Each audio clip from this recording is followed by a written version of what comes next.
Chapter 48. When Mr. Liu opened the door, it was Lu Qian. Dinner was already prepared outside. Although tonight's dinner was rushed, it was still sumptuous. Most of the dishes were already prepared by Lu Ye's family. Some of the dishes and desserts made by Lu Qian were also the icing on the cake. It made everyone who had not eaten her cooking for a long time very hungry. During the dinner, the guests and the host were very happy and chatted a lot. Butcher Liu and his family knew Mr. Liu's intention and were also very happy for Lu Qian. They also said a lot of words of blessings. It was just that they were not officially engaged with the Zhang family, so they were still very reserved when they spoke. Everyone was very happy. Only Zhang Xiaohu glanced at Lu Yeye from the corner of his eyes from time to time. Unfortunately, Lu Yeye's attention was not on him, making him inevitably disappointed. After dinner, they chatted for a while. Lu Qian, who had walked for the whole afternoon, was already yawning. Therefore, Lu Kai arranged for Zhang Xiaolong and his brother to rest for the night. Butcher Liu and his family also went home to rest. Early the next morning, Zhang Xiaolong and his brother were going to bid farewell and return to the Guozhuang house. Lu Qian considered that she had not been home for a long time and wanted to stay for a few more days. Moreover, Zhang Xiaolong was going back this time to discuss the engagement with his parents. She was too shy to follow, so she did not go back with him. Mr. Liu specially instructed Zhang Xiaolong to go back and explain his feelings to Zhang Kai. He did not want him to have a knot in his heart because of his previous rejection. He also asked Zhang Xiaolong to pick an auspicious day to settle the engagement. Zhang Xiaolong naturally agreed. Therefore, under Lu Qian's reluctant gaze, the two of them went on their way. The journey here was filled with sweetness, and the journey back was filled with joy. Returning to the Guozhuang house from afar, one could see the Zhang family standing in the small courtyard through the low walls of the Zhang family. They looked at the entrance of the village from time to time. It was estimated that except for Zhang Xiaohua, the others did not have a good rest last night. Seeing Zhang Xiaolong and Zhang Xiaohu appear in the field of vision, Zhang Xiaohua was the first to jump up and quickly ran out. She ran to Zhang Xiaolong and asked cheerfully, "Big brother, how's the situation? Where's the good news that we were all looking forward to? Why didn't Sister Qianqian come back? Is it?" Zhang Xiaohua didn't dare to continue asking. Before Zhang Xiaolong could open his mouth, Zhang Xiaohu snappily said, "Can't you see that Big Brother's face is like a peach blossom? He's so happy that he can't close his mouth. You should take the bottle in my hand first. I've been carrying it all the way." Zhang Xiaohua was happy. She didn't take the bottle in Zhang Xiaohu's hand. Instead, she turned and ran home to report to her parents. After receiving the good news, Zhang Kai and Guo Sufei were also very happy. They ran to the entrance of the courtyard to welcome their son. Zhang Xiaolong and Zhang Xiaohu were like heroes as they were escorted into the small courtyard of the Zhang family. After Zhang Xiaolong sat down on the chair, he took the water that Zhang Xiaohua handed over and drank a few mouthfuls. Then, he began to talk about the situation in 8 Mile Valley. Zhang Kai and Guo Sufei listened with joy. They were secretly relieved.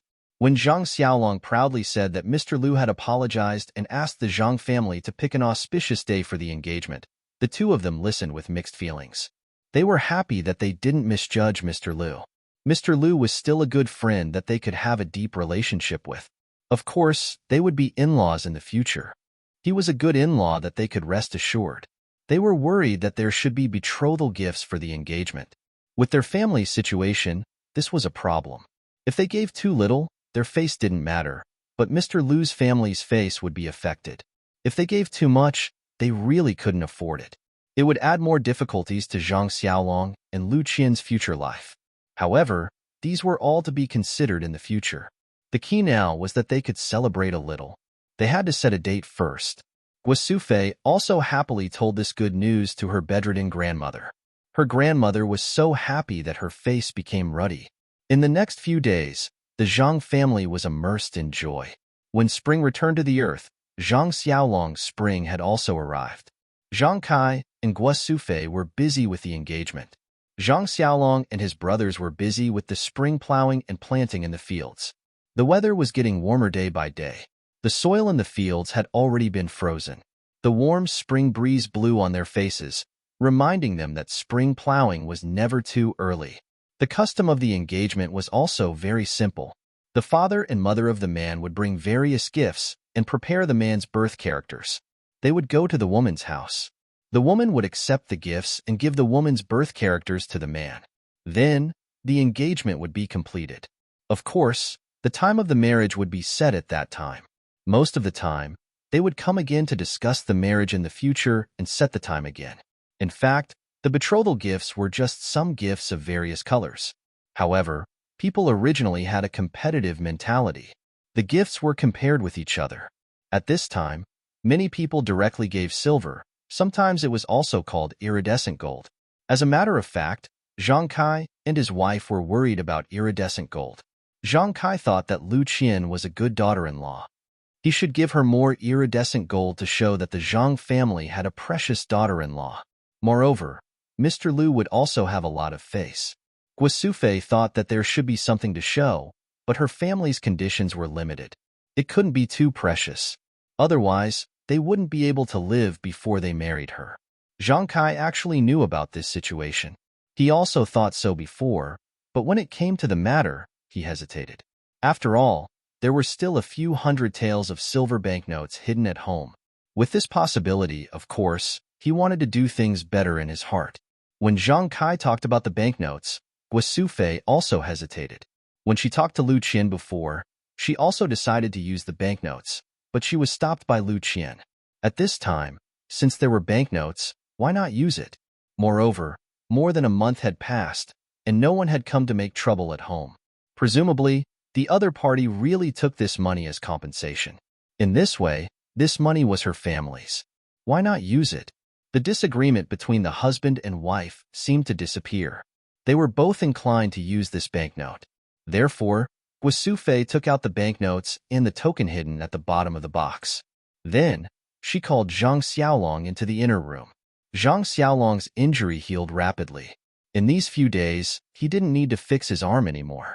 It was just that his injured arm couldn't carry heavy objects. Zhang Xiaolong entered the inner room and asked, "Father, Mother, what's the matter?" "I'm preparing to go down to loosen the soil." Guosufei said lovingly, "Your arm hasn't recovered yet. It's better to do less work. Let Xiaohu and Xiaohua do more work." Zhang Xiaolong said with a smile, "I've been in bed for a long time this month. My bones feel like they're going to rust. It's really comfortable to move around now. Moreover, Xiaohua is still young and growing. How can I let her do more work?" Zhang Kai said, "I know that you're full of vigor now. We don't intend to stop you, but the future is long. You have to pay more attention to your body." Zhang Xiaolong replied, "I know. Father, what's the matter? It can't be as simple as letting me rest." Guosufei said, "Oh, it's like this? Your father and I are preparing to go to Baligo in these few days to settle the marriage between you and Qian Qian. However, our family can't come up with a good betrothal gift. We plan to take out the banknotes from last time to exchange for some." After he finished speaking, he placed the two banknotes and the token in front of Zhang Xiaolong. He pointed at the token and said, "Take this thing with you. If something happens during the exchange, take this thing out. It might be useful." Zhang Xiaolong looked at his father and mother's eager faces and the banknotes and tokens in front of him. He sighed and didn't pick them up. He said, "Father, Mother, didn't we say that we won't use these banknotes again?" Zhang Kai smiled bitterly and said, "Yes, that's what we said at the time. However, the situation is stronger than the person. If we don't come up with a good betrothal gift, won't Lu Qian's family lose face?" Zhang Xiaolong said, "Father, if we're talking about good or bad family background, there are many people in this area that are better than us. The number of people who went to the Lu family to propose marriage is even greater. How can we compare? Lu Qian was willing to marry into our family not because of our family background. The day before yesterday at the Lu family, Mr. Lu told me a lot. He is very clear about our family situation and didn't mention anything about betrothal gifts. I think we don't have to puff ourselves up at our own cost." Guosufei said, "Xiaolong, they didn't mention it, but that doesn't mean they don't care. It's not strange to have too many gifts. We should be prepared."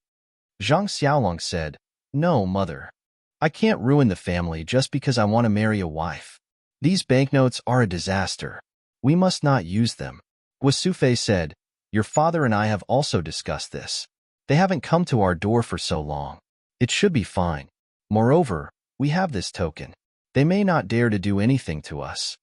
Zhang Xiaolong smiled bitterly and said, "Mother, this token was given to us by heroine Su to protect our lives. It only says that if there are bullies who come to find trouble, we can use it to prove that she is here to protect us. Moreover, didn't Hero One also say that? Don't touch these banknotes. When the bullies come to our door, we must quickly return them. If they come to our door in the future and we don't have any banknotes to give them, what will we do?" Zhang Kai and Guo Sufei were speechless. In fact, it's not that they don't know these things. They are confused because they are concerned. When it comes to matters concerning their son, it's inevitable that they will be confused. Zhang Xiaolong said again, "The Lu family doesn't admire us for things like money. Moreover, don't we have something more precious than money in our family? If there is a chance in the future, we can just give it to Mr. Lu." Zhang Kai smiled bitterly and said, "What is better than money in our family? How come I don't know?" Zhang Xiaolong smiled mysteriously and said the following words. 0. Chapter 49. Zhang Xiaolong smiled and said, "It's our well water. When I saw Mr. Lu drinking tea that day, he was happier than if we gave him 10 taels of silver. In the future, we can give him more well water. Not only can it satisfy his appetite, but it can also ensure his health. Isn't that better? All right, father, when you go this time, if you have the chance, tell Mr. Lu to move to the Guozhuang house. I saw that he had this intention last time, but he still had some misgivings. This time, Lu Qian came, so I think he would be willing to come. This way, Lu Qian and I can also take care of him. What do you think?" Zhang Kai and Guo Sufei looked at each other and said, "When I go, I will definitely say these words. How about this? You keep these banknotes and tokens first. If you really need them, you can exchange them." Zhang Xiaolong thought about it and said, "Okay, then I'll keep them first." After he finished speaking, he put the banknotes and tokens into his pocket. Since Zhang Xiaolong didn't agree to use banknotes, the Zhang family's betrothal gifts were much simpler. They just prepared a few simple gifts according to the local customs.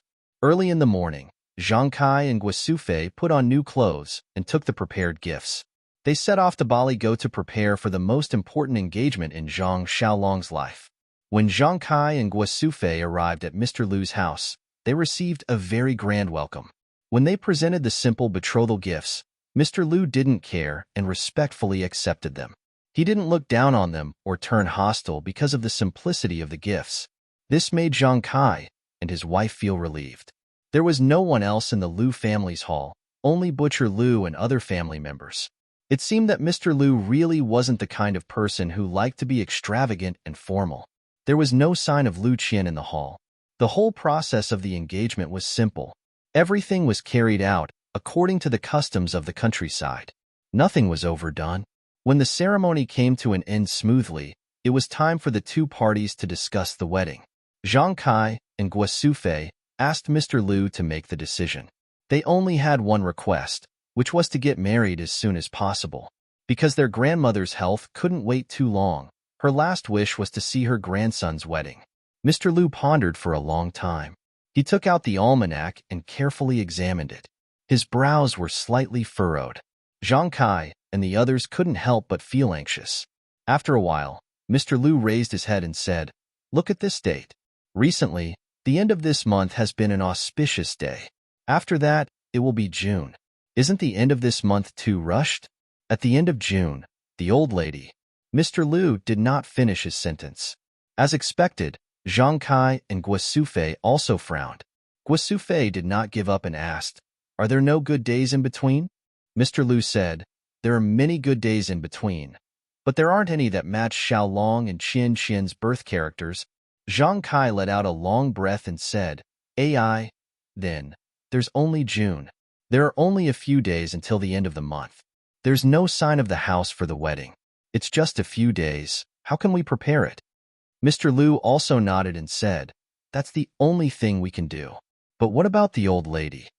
At this time, a voice came from outside. "Father, I think it's better to set it at the end of this month." Everyone looked and saw that the person who came in was Lu Qian.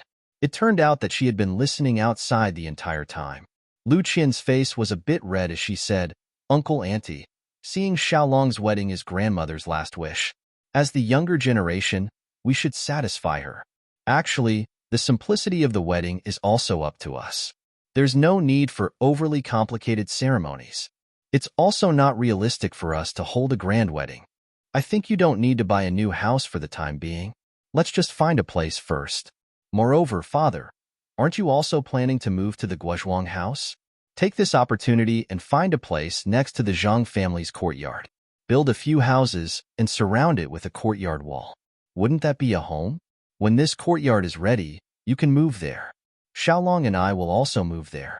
We can take care of you on one hand, and we can also take care of Uncle and the others on the other. What do you think?" Lu Qian's idea seemed very unimaginable, but after careful consideration, it was still very feasible. Grandmother's health should not last until June. When the old lady passed away, this morning's ceremony was likely to delay the wedding. The old lady was eager to see her grandson's wedding, so this wedding should be held at the end of February. With the Zhang family's family background, it was not realistic to hold a large-scale wedding. It was also very easy to prepare a simple wedding. It was not a big problem to ask for help from familiar people in the village for a few days. The most difficult problem was the new house. It was supposed to be a new house for the newly married couple. If they started preparing now, it was estimated that it could be done in a month. If Mr. Lu also wanted to move over, then he had to build a small courtyard again. This would take a few months. Lu Qian also wanted to take care of her father. Of course, this courtyard had to be built, so it was better to put it together. However, what Zhang Kai was thinking now was that Lu Qian wanted to separate from Xiaolong before she married into the family. She wanted to live with her father. It seemed that she wanted to separate from the family. Could it be that she had other thoughts? However, after that, Zhang Kai denied this idea. What did his family have that Lu Qian coveted?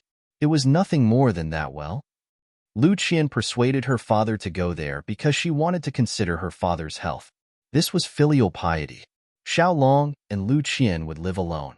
To be honest, it was a matter of time. There were 3 sons in the family. How could they not separate from the family?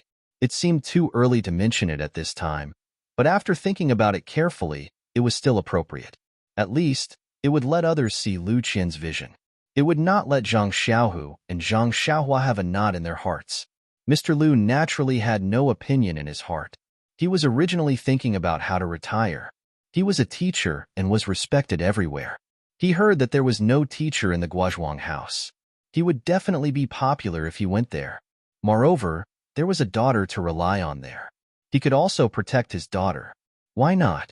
He was still thinking about how to bring up the matter of moving to Zhangkai. His daughter brought it up at this time. It was really timely. There were people who objected. That was Butcher Lu's family. Butcher Lu raised his voice and said, "Big brother, why do you want to go to the Guozhuang house? You didn't even discuss it with me. The 2 of us grew up in Bali Valley." Mr. Lu said gently, "Second brother, I'm also thinking about it. Qian is going to marry into the Guozhuang house far away. She is unfamiliar with the place, and there is no one to take care of her. Lu Kai and I are at home alone. There is no woman to take care of us." Lu Yaya interrupted and said, "Uncle, don't you still have me? Haven't I been helping at home all this time?" Mr. Lu said with a smile, "Yaya, I know that you are working hard at Uncle's house. But after all, it is not a long-term solution. Look at your sister's engagement. She is about to get married. Are you still far away? Even if you find a husband in Bali Valley, you can't come over every day to look after the house for Uncle. Moreover, Lu Kai also needs to find a wife to live with. This house should be given to him quickly. If I don't force him, who knows when he will find a wife." Lu Kai said with a red face, "Father, look at what you are saying. I haven't found a suitable one yet." Mr. Lu glanced at him and said, "Then you should look for a good one for me. Strive to settle the matter with your sister this year. We will have a double happiness." Lu Kai did not say anything. Then, Mr. Lu said to Butcher Lu, "Second brother, although this Guo Manor is far, it's actually only half a day's journey. Even if I move there, it'll still be very convenient for me to move around in the future. Moreover, that business of yours as a butcher has nothing to do with my teaching. You and I have a brotherly relationship, so we can just move around every 10 days to half a month. We definitely won't drift apart because of time. In the future, when you are tired of staying in Bali Valley, you can also move in with me." Mr. Lu knew that Butcher Lu was outspoken and could not keep secrets in his heart. Therefore, he did not mention a word about the well water. Of course, if the water was really effective in the future, Mr. Lu would definitely bring Butcher Lu and the others over. Mr. Lu saw that no one had any objections, so he set the date with Zhang Kai. It was the day at the end of February. Then, he discussed the details with Zhang Kai. Lu Qian did not listen in and left. Lu Yeye also followed her out. When they arrived at Lu Qian's boudoir, Lu Yeye teased, "Elder sister, do you think that Xiaolong is in such a hurry to marry over?" Lu Qian said, "It is not what you think.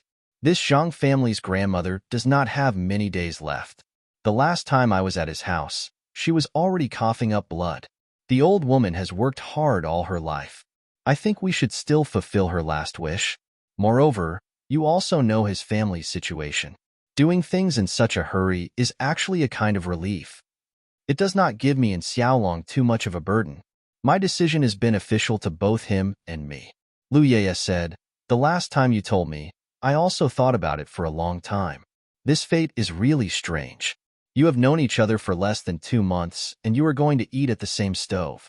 Now that I think about it, it is really magical." Lu Qian smiled and said, "You can do it too.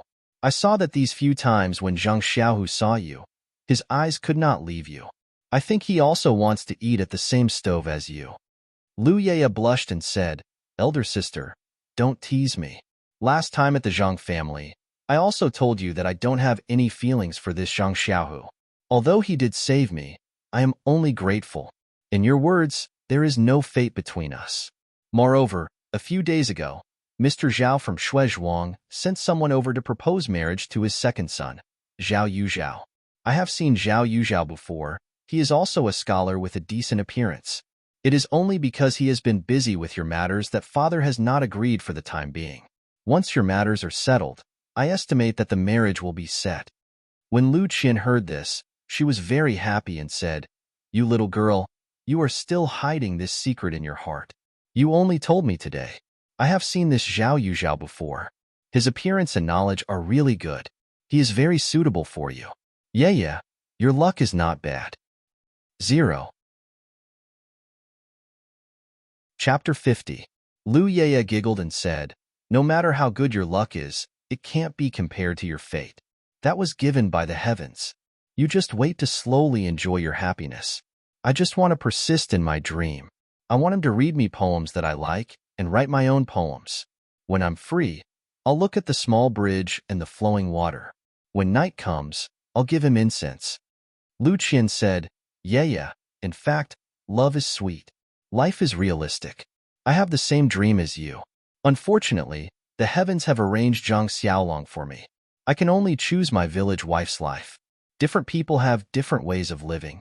I hope that we will have our own happy life." Lu Yeye said, "Sister, I also believe that we will be happy. However, elder sister, have you really decided? I still want to ask you one last time. Have you really decided to marry an illiterate farmer in such a hurry? Decades later, when you look back, won't you regret today's decision?" When Lu Qian heard this, she tugged at Lu Yeye and said, "Yeah, there are some things that cannot be decided by reason. Even though there are millions of people who will continue to move forward, perhaps today's decision will lead to a different life for me. Perhaps in a few decades, I will regret today's decision. However, right now, I do not regret it. When you are afraid of the slightest thing and do not know when to advance or retreat, you have lost the right to choose. Life is the combination of many choices. Different choices are different lives. If you and I both make the same choice, then wouldn't there be no joy in life? Although Xiaolong is a farmer, he is not illiterate. He is not a rotten wood that can't be carved. I think that our lives are a process of mutual influence and change. He may not write poems for me, but I can read for him and teach him how to write. We don't have a small bridge and flowing water. Maybe we can have a man plowing and a woman weaving. Although I can't give him incense, how can the bedroom be just drawing eyebrows? I can let him grind ink for me. In short, we will gradually change and make our lives happier."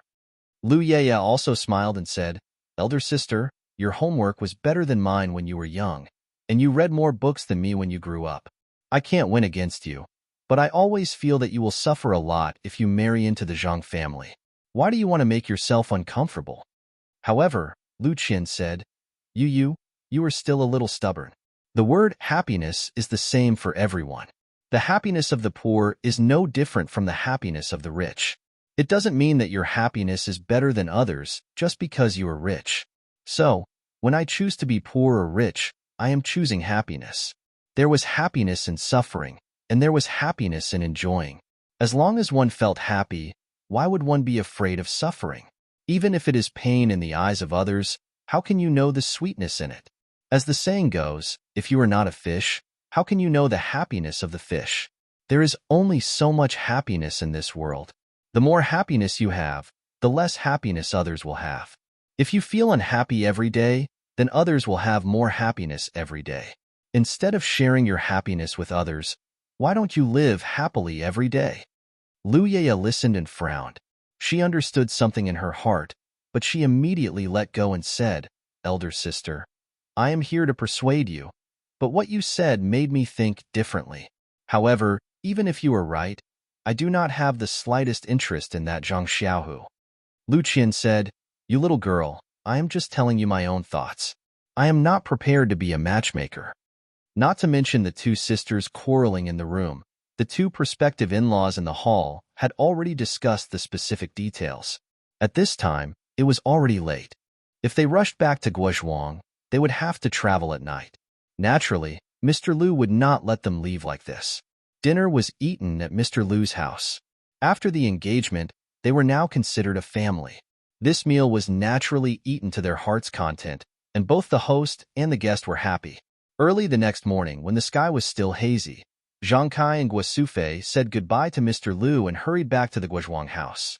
There were only a few days until the end of the month. They still had to hurry back to prepare for the wedding. The task was very difficult. When the two elders rushed back to the Guozhuang house and told Zhang Xiaohu the good news, Zhang Xiaohua and Zhang Xiaohua, who were waiting at the side, were so happy that they almost jumped up. Their impression of this future sister-in-law was really good. They did not expect that they would be able to see this sister-in-law in a few days. It was really unexpected. When Grandma heard Lu Qian set the date a few days later, she kept nagging, "Good child, good daughter-in-law." If there was a memorial tablet, she would have burned a few sticks of incense to thank the ancestors for finding such a good granddaughter-in-law. Zhang Kai and Guo Sufei's family had a very good reputation in the Guozhuang house. Moreover, there had never been any big events in the family. This time, for their eldest son to marry a daughter-in-law, the villagers naturally did their best to help. Many people had also seen Lu Qian. Although the Zhang family did not admit the relationship between Lu Qian and the Zhang family before, everyone had a lot of gossip behind their backs. This time, they could marry Lu Qian legitimately, which was also something that everyone expected. However, they did not expect that the time would be so short. Some people even thought in the wrong direction. But when the people with good intentions mentioned Grandma, they immediately understood and could not help but give Lu Qian a thumbs up. When the villagers came to congratulate them, they would receive them in the big shed. The new house needed to be prepared. For the time being, they would use the house where the three brothers lived. Zhang Xiaohu was forced to squeeze together with Zhang Xiaohua on the Kong bed. The house in the small courtyard also needed to be slightly repaired. Fortunately, the firewood was good. With the help of the villagers, everything was completed within the scheduled time.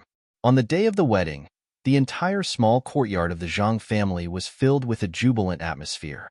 Before dawn, the small courtyard of the Zhang family was filled with a hubbub of voices. Many people came and busied themselves with their own things. Some of the women in the village came to help tidy up the tables and chairs and help to clean up the vegetables. The chef also started a fire and began to prepare the meal. Zhang Xiaolong was also woken up early. After tidying up, he prepared to ride a big horse, bring the bridal sedan chair, and the band of Bali Gully to marry Lu Qian. The route of the wedding was naturally not the small path that they usually took.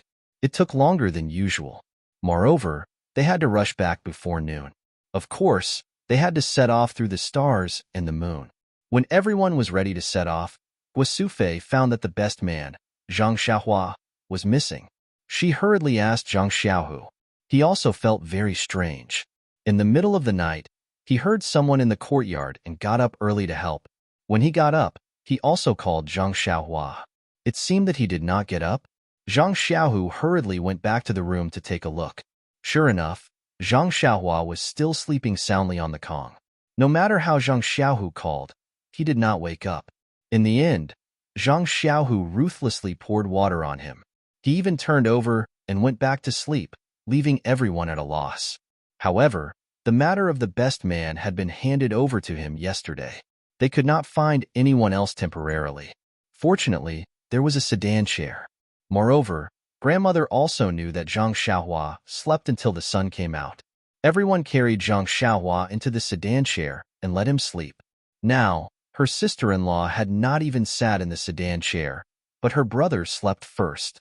In this way, the wedding procession carried Zhang Xiaohua sleeping in the sedan chair to Baligo in the dark.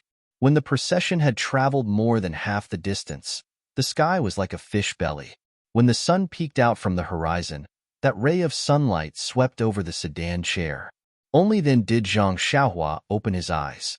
Rubbing his eyes, he found that he was sleeping in an unfamiliar environment. Surprised, he lifted the curtain of the sedan chair. Only then did he realize that he was sleeping in an unfamiliar environment. He stopped the sedan chair and Zhang Xiaohua came down from the sedan chair. He ran in front of Zhang Xiaolong's horse and hurriedly apologized to his elder brother.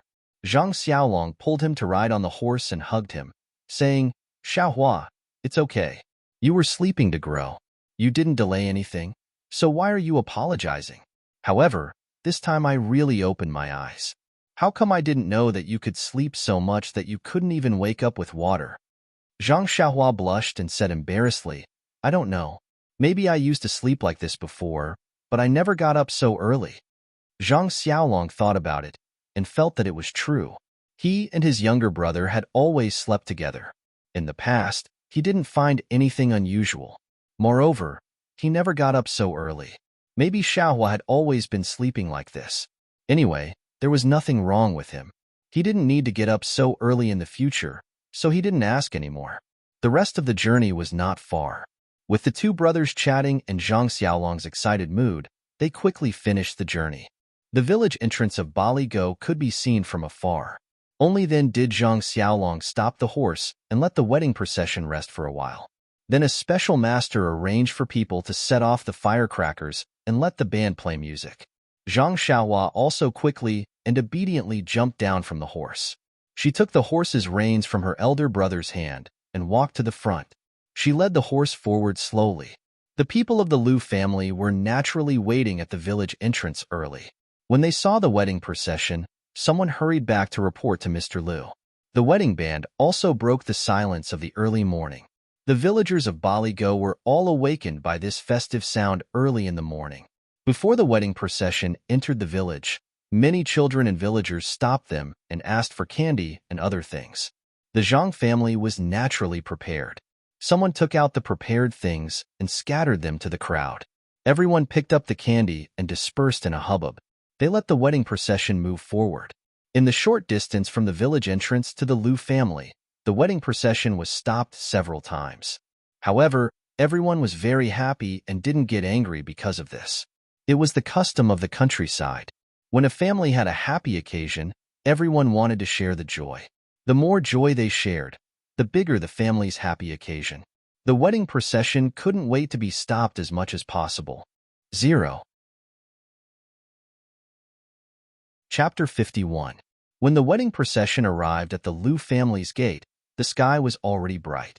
There were already many people waiting at the gate. Zhang Xiaohua led the horse to the front of the crowd before stopping. When Zhang Xiaolong got off the horse, Zhang Xiaohua handed the horse's reins to the Liu family members who came over. Everyone cupped their hands to Zhang Xiaolong and said, "Groom, congratulations, congratulations." Zhang Xiaolong also happily returned everyone's greeting. Then, everyone opened up a path. Zhang Xiaohua looked up and saw a wooden shelf next to the gate. On the shelf, there was a bow. This was the custom of the countryside. The first thing the groom did when he got married was to shoot 3 arrows into the sky at the bride's gate. It meant to drive away all the evil spirits. In the past, when other people were getting married, they had seen this before. However, although Zhang Xiaolong's arm injury was healed, the work in the field was still a problem. How could he draw the bow and shoot arrows? It seemed that this matter could only be done by the best man, Zhang Xiaohua. However, Zhang Xiaohua was only a 12 or 13-year-old child. Letting him draw the bow was too far-fetched. Everyone looked at each other. Zhang Xiaolong thought about it and walked forward, preparing to take the bow. Zhang Xiaohua was anxious. She quickly rushed forward and pulled her brother, saying, "Big brother, your arm just healed. How can you pull this thing? If there is any injury, wouldn't all the previous efforts be wasted? Let me do it." Zhang Xiaolong smiled and said, "It's okay. It's just drawing the bow and shooting. I still have the strength. You're still young. How can you draw the bow and shoot arrows?" Zhang Xiaohua also smiled and said, "Big brother, you're looking down on me. I can work in the field myself. How can I not have the strength? Let me try. If I can't do it, you can do it. We won't lose face, don't you think?" Zhang Xiaolong thought about it and agreed. Anyway, the best man did things for the groom during the wedding. If Xiaohua really couldn't draw the bow, then he could only do it himself. Mr. Lu probably knew that his arm wasn't good enough. The bow on the shelf should be a soft bow that didn't need too much strength to draw. Zhang Xiaohua walked to the shelf and took the big bow from the shelf that was as tall as him. He felt that it was very heavy. He had never used a bow before, so he thought that all bows were very heavy, so he didn't care. Then, he picked up an arrow without an arrowhead from the shelf and put it on the bow. He turned around and asked Zhang Xiaolong, "Big brother, where should I shoot?" Zhang Xiaolong pointed to the sky outside the village and said, "Over there." Zhang Xiaohua agreed and imitated the way he used to look at people. He got into a horse stance and then faced the sky and pulled the bowstring with all his strength. However, the bowstring was very tight. Zhang Xiaohua pulled it about 30% full, and he couldn't pull it anymore. He couldn't help but blush. Normally, he should release his hand and shoot the arrow. But this was his first time shooting an arrow. Moreover, he used to see others pull the bowstring like a full moon, so he thought that it must be completely pulled. So, he took a deep breath and moved his 2 arms. Sure enough, he felt a force coming from his arms. He shouted and the bow was immediately pulled into a full moon shape. He confidently looked at the morning glow outside the village and released the tight bowstring. The arrow flew out like a meteor with its sound. Looking at the arrow flying far away, Zhang Xiaohua felt a sense of joy in his heart. Zhang Xiaohua used the same method for the remaining 2 arrows and shot them far away from 8 Mile Gorge. After the 3 arrows were shot, Zhang Xiaohua felt that his arms were sore and numb. He couldn't lift the bow and couldn't put it back on the shelf. At this time, everyone was applauding and praising Zhang Xiaohua's strength. Only Zhang Xiaolong saw the abnormality. He quickly walked in front of Zhang Xiaohua and took the bow. He was about to put it back on the shelf, but unexpectedly, his hand felt heavy. He quickly exerted some strength and caught it. Zhang Xiaolong was very surprised in his heart. Why is this flexible bow so heavy? However, at this time, everyone had already surrounded him. He didn't have time to think carefully and just put the bow on the shelf. He was surrounded by people and walked into the Lu family's courtyard, leaving the bow alone on the shelf. Just as Zhang Xiaolong was being crowded into the Lu family's courtyard, Hunter Zhang at the north end of 8 Mile Gorge was packing up and preparing to go hunting in the mountains. He walked into the small house where he kept the bow and arrows. Not long after, he came out in a flustered and exasperated manner and asked his wife, Boy's mother, "Where did the bow on the shelf go?" His wife asked curiously, "Which bow? How would I know? I've never entered that small house." Hunter Zhang was anxious and said, "It's the 5 pickle bow that was passed down from my ancestors. It was on the top of the shelf on the right. I saw it the day before yesterday, but it's gone today. Could it be that there was a thief at home yesterday?" His wife was preparing breakfast on the stove when she suddenly remembered something and hurriedly ran out, saying, "I remember now. Boy's father, Teacher Lu, sent someone to borrow a flexible bow yesterday. It must be for his son-in-law today.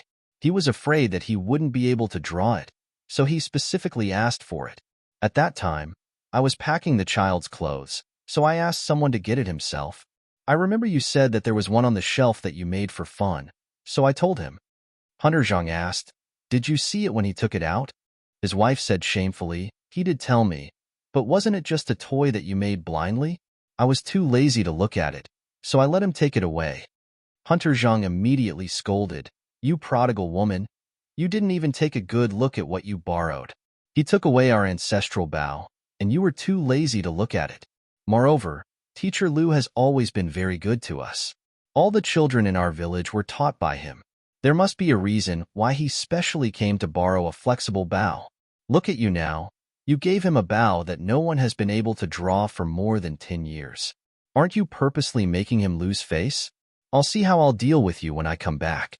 After saying that, Hunter Zhang hurriedly ran out in a panic. When he ran to the Lu family's main gate, Zhang Xiaolong and the others had already entered the courtyard. The strong bow that had been passed down from his ancestors was placed on the shelf at the entrance. In his opinion, it must have been thrown there because no one had been able to draw it. At this moment, he just happened to see someone poking his head out from the Lu family's main gate. He said thoughtfully, "Lu San, tell Teacher Lu that I'm taking this bow and arrow." The person inside responded, "Okay, got it." Hunter Zhang hurriedly took the bow and hugged it to his chest like it was a treasure. He hurriedly left with a guilty look on his face, afraid that someone would stop him and scold him for using a bow that no one had been able to draw. With his mind preoccupied, he did not notice that the 3 arrows without arrowheads that should have been placed on the shelf had all disappeared. At this moment, Zhang Xiaolong, accompanied by Zhang Xiaohua, had already walked to the door of Lu Qian's boudoir. According to the village's rules, if the groom wanted the bride to open the door, he must answer the bride's question. Only when the answer was satisfactory could the groom open the door. In fact, most of the people who asked questions were the bridesmaids and the others. The bride would not make things difficult for her future husband. Zhang Xiaolong was also facing the same problem now. Mr. Lu had always treated people with poetry and literature. Most of the people in this courtyard were also scholars. There was not a single person who knew martial arts. Otherwise, Zhang Xiaohua's shocking 3 arrows would not have gone unnoticed. Although Mr. Lu had told his friends and students in advance that his son-in-law came from a peasant background and they should not make things too difficult for him, to be honest, Mr. Lu's smart and virtuous daughter had more than 1 or 2 people in mind. Today, she was actually married by someone who was not in her circle. There were a few guests who felt indignant in their hearts. However, of course, they could not be very obvious in front of Mr. Lu. There were a few nosy people who were thinking about how to make things difficult for Zhang Xiaolong on the bride's issue. Lu Yeye was of course Lu Qian's bridesmaid. This girl had always been a person who was not afraid of trouble. Moreover, she never thought before doing things. Thus, her first question was, let Zhang Xiaolong write a few words to show off his calligraphy. When this question came out, Lu Qian, who was in the boudoir, glared at Lu Yeye and asked, "Whose idea was this? Why didn't you tell me?" Lu Yeye said in a sweet voice, "Sister, it was a group of people outside who said it. It's okay to make brother-in-law lose face now. It's also good to urge him to learn calligraphy properly in the future. What do you think?" Lu Qian smiled bitterly in her heart. "What can I say? Your question has already come out. Can I take it back? Sigh, I just don't know if Xiaolong will blame me in the future." Mr. Lu's face in the hall was also a bit ugly. This was obviously making things difficult for his son-in-law. However, marriage was about liveliness. No matter how much nonsense they made, they could not be blamed. It was better to see how Zhang Xiaolong would deal with it. If he really could not do it, he would just write something. It was not a big deal. After all, it was not a big deal anyway. Zhang Xiaolong and his brother's faces were also very strange. What they were afraid of came true. Zhang Xiaolong sighed in his heart. He walked forward and prepared to write a few words to deal with it. At this time, Zhang Xiaohua once again pulled her elder brother's arm and said, "Don't be impatient, elder brother. Let me try." Can you do it?" Zhang Xiaolong was a bit doubtful. Zhang Xiaohua patted his hand and said, "It's still the same words. If I can't do it, you try again." Zhang Xiaohua walked forward and said to everyone, "It's still the same old words. My elder brother's arm injury has not healed yet. Let me write this for him. After he finished speaking, he walked in front of the prepared ink and paper. He lowered his head and pondered for a moment. Suddenly, his eyes lit up. He raised his head and said, "Everyone, for today's liveliness, we will not use this ink and paper." Everyone asked curiously, "Then what should we use?" Zhang Xiaohua asked, "Is there a ready-made mop?" "Today, I will use the mop to write a few big words for everyone." "Mop? How do you write it?" Someone asked curiously. While they were talking, someone had already brought the mop over. Zhang Xiaohua found a basin and poured the ground ink into it. She then placed the mop into the basin and dipped it in. She held the mop with both hands and carefully pondered in her heart. She picked up the mop and wrote 2 big words on the limestone slab in Mr. Lu's courtyard, "Misty." These 2 words were written in an ancient style. It was very elegant and full of charm. Zhang Xiaohua wrote it in one go, causing the surrounding people to be stunned. In the hall, Mr. Lu heard the commotion outside and suddenly came out of the hall. When he saw the 2 words on the limestone slab, he did not say anything. He carefully thought about it and was also stunned. Speaking of misty, these 2 words were originally the words on the token. That day, after Zhang Xiaohua asked someone to recognize it, she had simulated, tasted, and practiced more than once how to write it. Other words, such as Zhang Xiaohua, he would not be able to write it no matter what. However, these 2 words had already been deeply engraved into her heart. Naturally, she could write it at her fingertips. Of course, because she did not have the ability to enter the school, she would definitely be ridiculed if she wrote with a brush. But using a mop to write, she naturally did not have to worry about things like technique.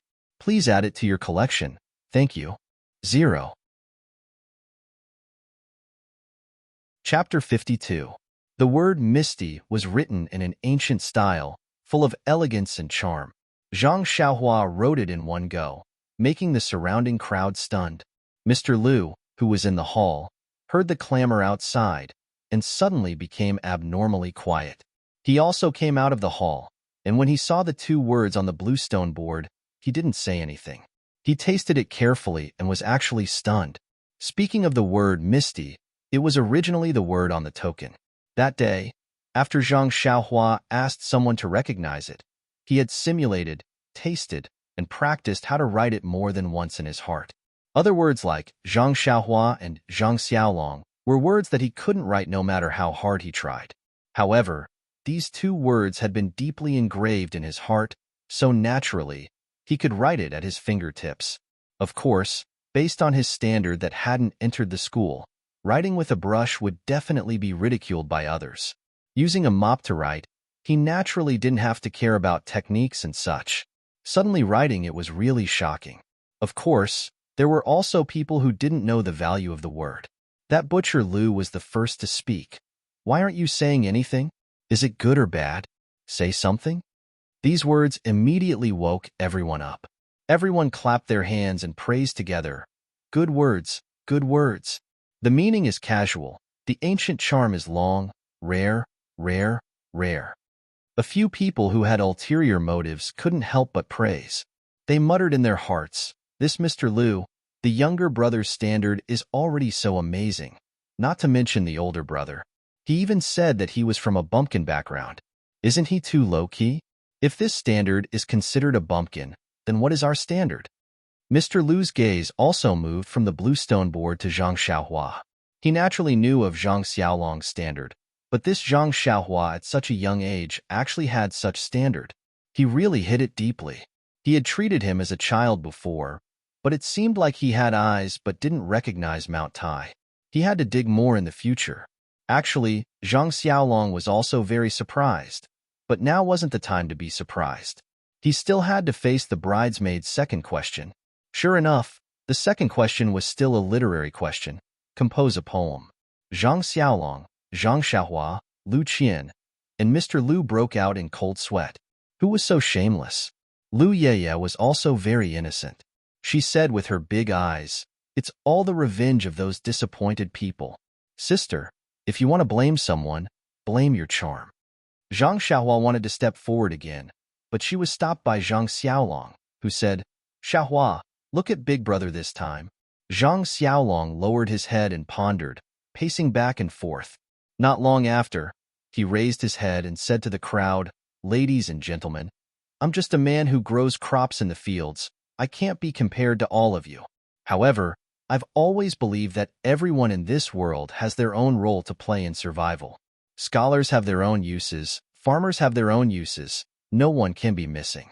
Today, I'll pretend to be cultured and reluctantly compose a poem."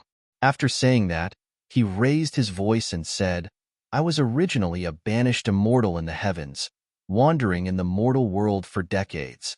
I was just waiting for the opportunity to meet the hidden dragon and soar into the heavens."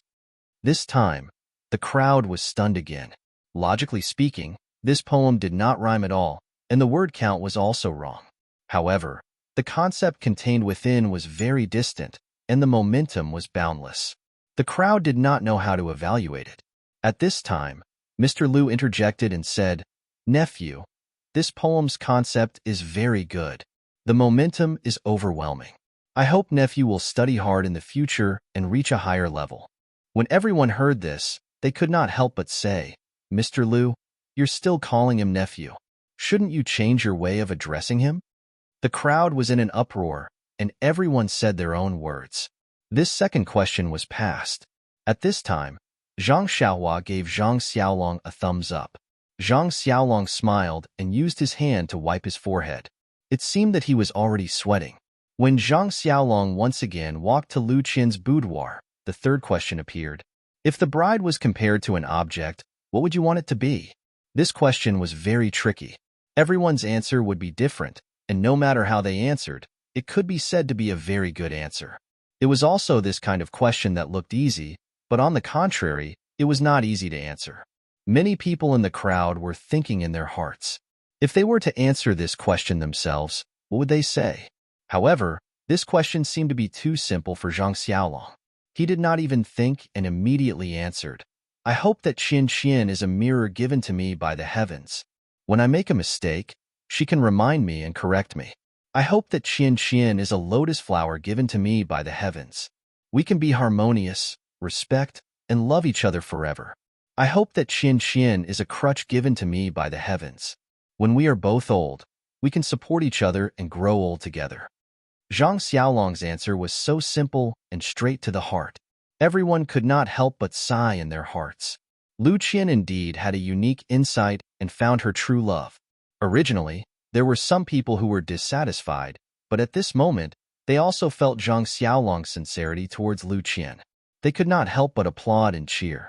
Lu Yeye, who was listening in the room, also had stars in her eyes. She smiled and said to Lu Qian, whose face was red and her eyes were sparkling, "Sister, other people are all sour scholars. This future brother-in-law has not studied for a few days. How can he be so sour? Could it be that sister's few days in the Zhang family can make this Zhang Xiaolong so sour? What kind of distance is that?" Lu Qian scolded, "You're thinking too much." Lu Qian scolded with a smile, "You little girl, you're always thinking in the wrong direction. I didn't think that this little dragon would have such literary talent and accomplishment. I didn't teach him these. I only thought that he had the potential in this area. It seems that I didn't misjudge him. Yeye, why aren't you opening the door?" After that, she put the red veil on her head. Lu Ye said, "Yes, bride." After that, she opened the door wide. The people outside the room saw the door open and knew that the bride's side had passed. Naturally, there was a burst of cheers. Then, Zhang Xiaolong entered the room. Under the accompaniment of the bridesmaid, Lu Yeye, he carefully brought Lu Qian out. They walked into the Lu family's hall together. In the hall, Mr. Liu was already sitting there. Zhang Xiaolong and Lu Qian walked in front of Mr. Liu and knelt down together to kowtow 3 times to the old man. After they finished, Mr. Liu quickly stood up and helped them up. At this time, Lu Qian was already sobbing. She felt the pain of leaving home. It was also because she had gone to other places in the past. In the end, she had to return to her home. No matter where she was, she always had this root in her heart. From today onwards, this was no longer her home. She did not need to think about coming back. She inevitably felt a sense of loss in her heart. thinking about the place where she grew up and thinking about her mother not being able to see this scene. How could she still control her feelings? Mr. Lu walked in front of Zhang Xiaolong. Zhang Xiaolong quickly called him father-in-law. Mr. Lu looked at Zhang Xiaolong's eyes and put Lu Qian's hand in his hand. He said, Xiaolong, I'll leave Qin Qian to you. You must remember what you said to me before. Treat her well and don't let her down. Zhang Xiaolong took Lu Qian's hand and said seriously, Father-in-law, I treat Qin Qian sincerely. In the future, you can look at me. I will definitely not let you down. Then, Mr. Lu walked in front of Lu Qian and took her hand. He said, Qin Qian, in the future, you are a member of the Zhang family. You must serve your in-laws well and live a good life with Xiaolong. I don't want to say anything else. I just hope that you can grow old together and live a happy life. Lu Qian cried and said, I know, father. We will do it. Then, Mr. Lu said, Okay, you should go back quickly. They must still be waiting. After saying this, Zhang Xiaolong took Lu Qian's hand and sent Lu Qian to the bridal sedan that had been waiting for a long time at the door. Then, he got on the horse and let Zhang Xiaohua lead the horse. Lu Yeye accompanied by the bridal sedan. She led the bridal sedan and walked slowly from the Lu family's gate to the village entrance. Mr. Lu watched from afar as the wedding crowd walked further and further away. He couldn't help but cry. The daughter that he had raised for such a long time was going to be married off in the blink of an eye. Even if she would live with him soon, she would not be the same person at that time. At that time, she would first be the daughter-in-law of the Zhang family. Thinking of this, Mr. Lu couldn't help but think of his deceased wife. It was a pity that she passed away early and couldn't see the scene of his daughter getting married. At this time, Lu Kai also came over. He supported his father and comforted him. Father, Xiaolong is a very good child. The people of the Zhang family are also very reasonable. Sister won't suffer any grievances when she marries over. Moreover, aren't you moving over to live with them soon? If there is anything, you will be the first to know. It's not much different from sister living at home with you now. Mr. Lu sighed and nodded. Then, he shook his head and turned back to the house. Zhang Xiaolong and the others took the bridal sedan out of the village entrance of Balagu. Looking at the sky, it was already late in the morning. He said to Zhang Xiaohua and Lu Yeye, looking at the time, it's already late. We have to hurry. Xiaohua, you ride with me. Yeye, you also sit in the sedan.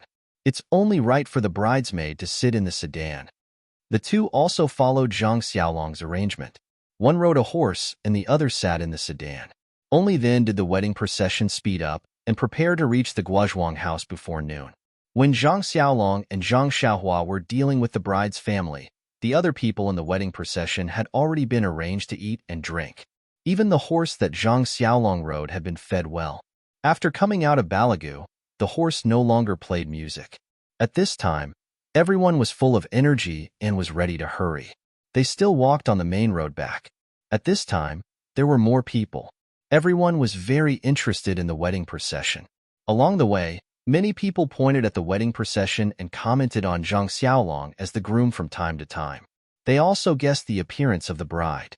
It was a pity that the curtains of the bridal sedan were covered. Otherwise, everyone's eyes would look there, hoping to see the beauty of the bride. 0. Chapter 53. The wedding procession hastened their journey, and after walking for a while, they arrived at the main road that led to the Guozhuang house. Zhang Xiaolong looked at the sky and said, It's still early and we're already halfway there. There shouldn't be a problem for us to rush back to the Guozhuang house. Let's rest for a while so that we can rush back in one go. Other than Zhang Xiaolong, Zhang Xiaohua, Lu Qian, and Lu Yeye, the rest of the group were all walking. Putting aside the fact that the sedan bearers were already exhausted from carrying people, the band members were also carrying a few kilograms of heavy instruments. They were also very tired from rushing all the way. When they heard the word rest, they immediately walked to the side of the road and sat down on the grass. They poured out water from their gourds or leather pouches to quench their thirst.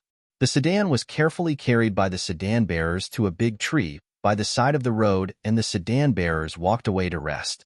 Zhang Xiaolong also dismounted and walked to the side of the sedan with Zhang Xiaohua. Zhang Xiaolong took 2 leather pouches from beside the stirrups and handed one to Zhang Xiaohua for him to drink. He held the other pouch in his hand and walked to the side of the sedan. He said to the person in the sedan, Qian, you must be thirsty. Do you want to drink some water? Lu Qian did not speak, but it was the bridesmaid Lu Yeye who spoke first. Elder sister probably isn't thirsty. She's still reminiscing about the twin lotus flowers on one stalk. Why are you thinking about your bride? Isn't I still in this sedan? Why are you asking me if I'm thirsty? Zhang Xiaolong and Lu Yeye had only met a few times and had heard from Lu Qian that this cousin of his had a straightforward personality.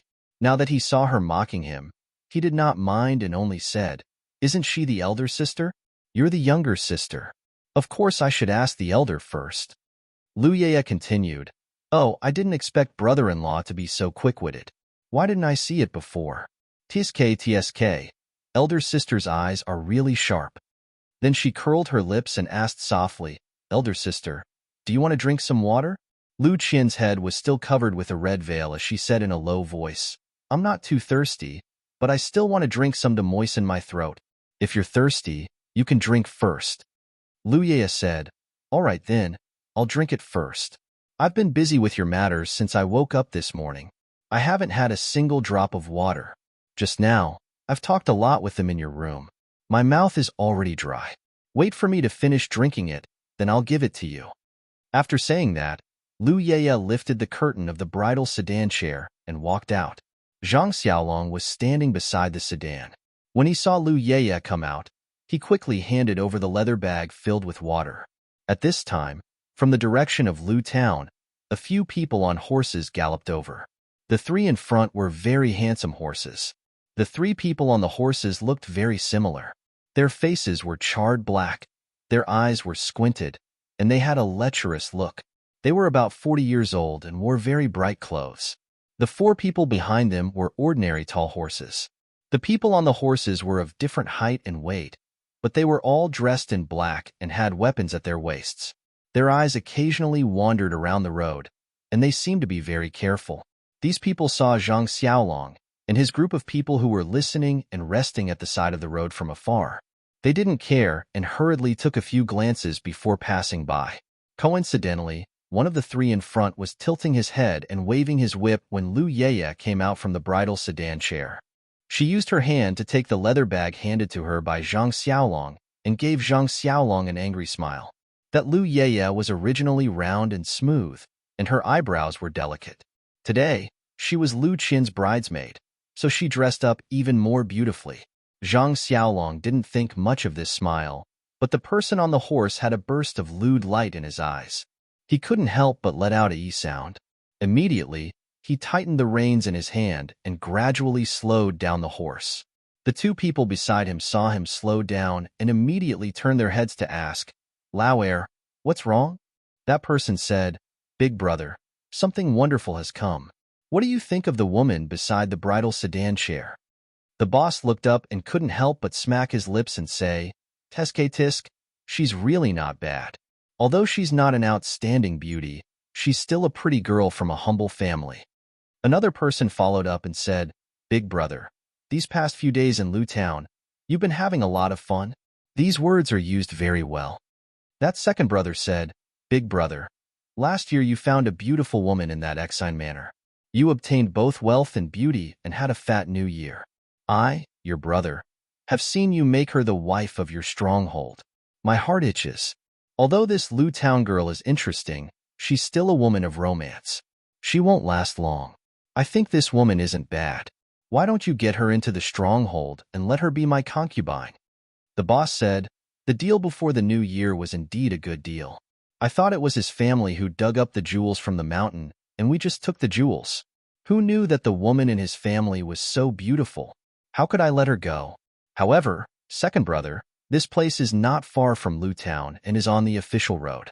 I'm afraid that our actions will attract the attention of the authorities. Another person said, Big brother, you worry too much. Although it's not far from Lu Town, there are not many people here. Just the few bumpkins who came to escort the bride don't seem to be from this town. If they rob someone, then so be it. It's not the first time we've done this. After we've done it, we don't have to kill anyone. If we leave our names behind, I'm sure they won't dare to report it to the authorities. Let's hurry back to the village. Even if we catch them, the authorities will know. The second brother said, Lao Er's words are very reasonable. Big brother, let's do it. The boss looked around and seemed to be hesitating.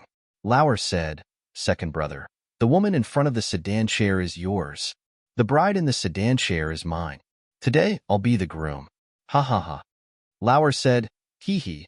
The woman in the sedan chair still doesn't know whether she's fat or thin, beautiful or ugly. I'm not interested. This chick has soft skin and tender flesh. I think she suits me. Lauer said, Second brother, you don't know this. If the bride isn't beautiful, why would she choose such a beautiful girl to be her bridesmaid? I think the bride must be more beautiful than her. Lauer said, Lauer is clever. However, if I didn't turn around and see it, how can you be the groom today? Tonight before you enter the room, you have to toast me 3 big bowls. Lauer said with a sinister smile, Same to you. Let's go to the bridal chamber together. The 3 of them talked from afar and looked at the sedan chair from time to time. It seemed that they already had a plan in mind. The 4 people next to them didn't say anything. They surrounded the 3 of them in a circle as if they were used to it. Lauer saw that the boss was still hesitating and said unhappily, Big brother, what's there to think about? We brothers don't have any fresh girls to serve us this new year. We can't compare to you. You have a beautiful woman in your bed. Lauer saw that Lauer was unhappy and Lauer was eager to try. He laughed and said, Well said. Who have we she Chui 3 wolves been afraid of? Big brother has meat to eat. We can't let the brothers drink only soup. Let's go.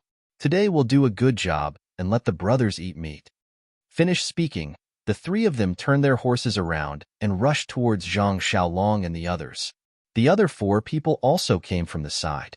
At this time, Zhang Xiaohua had finished drinking water and handed her leather bag to Lao Er. His ears were very sensitive. He heard the sound of horses galloping away and then turning back. He immediately looked up and saw 7 people rushing towards him. He became alert and quickly said to Zhang Xiaolong, Big brother, be careful. The group of people who just passed by are back. Is there something wrong? Zhang Xiaolong was just talking to Lu Qian and Lu Yeye. He didn't notice the horses passing by. Now that he heard Zhang Xiaohua's reminder, he immediately looked up and saw the Shi Chui 3 wolves looking at him with lustful eyes. He shouted in his heart, Not good. Why did I encounter such a thing again? Just as he was about to have Lu Yeye hide inside the bridal sedan chair, the horses had already arrived in front of him. Zhang Xiaolong frowned and pulled Lu Yeye behind him. He cupped his fists and said, What orders do you have for me? The one who rushed at the front was the second brother of the Shi Chui 3 wolves. He saw Zhang Xiaolong salute but didn't answer. He didn't even slow down the horse. Borrowing the horse's momentum, he lifted his leg and kicked towards Zhang Xiaolong's chest. Although Zhang Xiaolong didn't practice martial arts, he was still a young man. He was agile. He quickly moved sideways and got Lu Yeye out of the way. The second brother's leg kicked below his shoulder. Zhang Xiaolong screamed and his body flew out. He fell on the side of the road far away. A mouthful of blood spurted out from his mouth and he fainted on his back. The water bag was also thrown far away, allowing the water to gush out. Zhang Xiaohua saw that his big brother was injured. He was shocked and wanted to run over. The third brother of the Shi Chui 3 wolves rode a horse and rushed towards him. He raised his hand and whipped. Zhang Xiaohua saw the whip coming and quickly dodged. He raised his hand and wanted to grab the whip. However, he had exhausted all his strength to pull the bow and shoot arrows this morning. At this moment, his arms were still sore and he couldn't use any strength. He watched the whip hit his face and could only tilt his head as much as possible. The whip fell on his shoulder. Zhang Xiaohua also screamed, "Ah!" and fell to the ground. The whip on his body was burning hot, and he couldn't help but cry. After the second brother and the third brother of the Shi Chui 3 wolves succeeded, they didn't stop. Instead, they rushed to the rest of the people resting on the side of the road and raised their whips to hit them. The eldest brother ran to the front of the sedan chair. He didn't move forward. Instead, he tightened the reins and stopped.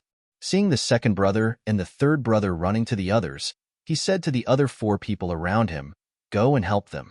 The other 4 people immediately pulled out their weapons from their waists or horses and outflanked them from different directions.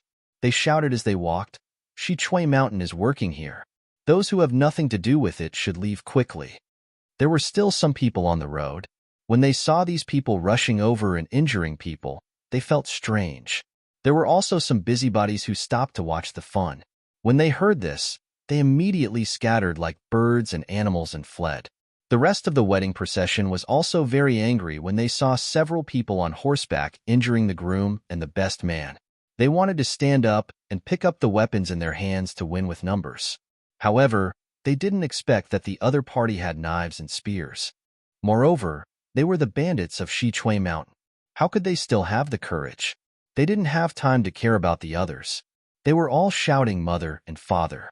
They didn't even want to eat anymore.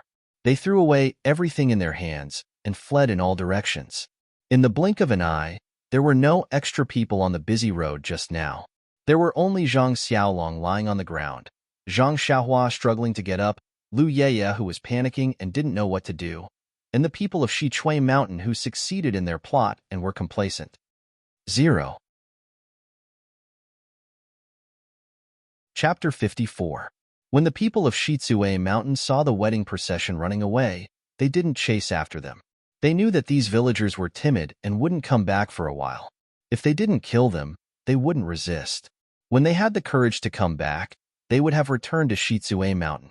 Lu Qian, who was in the bridal sedan, didn't know what had happened. She heard Zhang Xiaolong's words after Lu Yeye went out, so she knew that someone was coming. Then she heard Zhang Xiaolong scream. She felt pain in her heart and wanted to get out of the bridal sedan. However, the custom in the countryside was that the bride couldn't take off the red veil before entering the bridal chamber, so she hesitated. Then she heard Zhang Xiaohua scream and the shouts of the people of Shichui Mountain. She immediately knew that something was wrong. She made up her mind, tore off the red veil, opened the curtain, and walked out. What she saw was Lu Yeye's trembling shoulders and the head of Shichui Mountain's lecherous and regretful eyes. At this time, Lu Qian, who had been nourished by the well water of the Zhang family, was not at the same level as Lu Yeye. Her skin was as smooth as jade, her eyebrows were beautiful, and her almond-shaped eyes were charming. If she was not very beautiful in the eyes of young ruffian Lu Zhan a few months ago, now she was a beauty. In particular, her temperament, which was changing, was even more fascinating, like a fairy in the human world. The head of Shichui Mountain couldn't help but feel regretful. This flower was picked by his third brother, who probably wouldn't let go. It was rare for him to take advantage of her. What a pity. Lu Qian didn't pay attention to the head of Shichui Mountain, nor did she comfort Lu Ye. Instead, she ran to see Zhang Xiaolong, who had fainted. At this time, Zhang Xiaohua also stood up. She endured the burning pain in her body, clenched her teeth, and didn't let her tears fall. She walked step by step towards her eldest brother. At this time, Zhang Xiaohua had no other thoughts. The seed that had been brewing in her heart for a long time had bloomed. She had made up her mind that she would no longer live a life of being at the mercy of others. If she survived today, she would only choose one path in the future, which was to practice martial arts.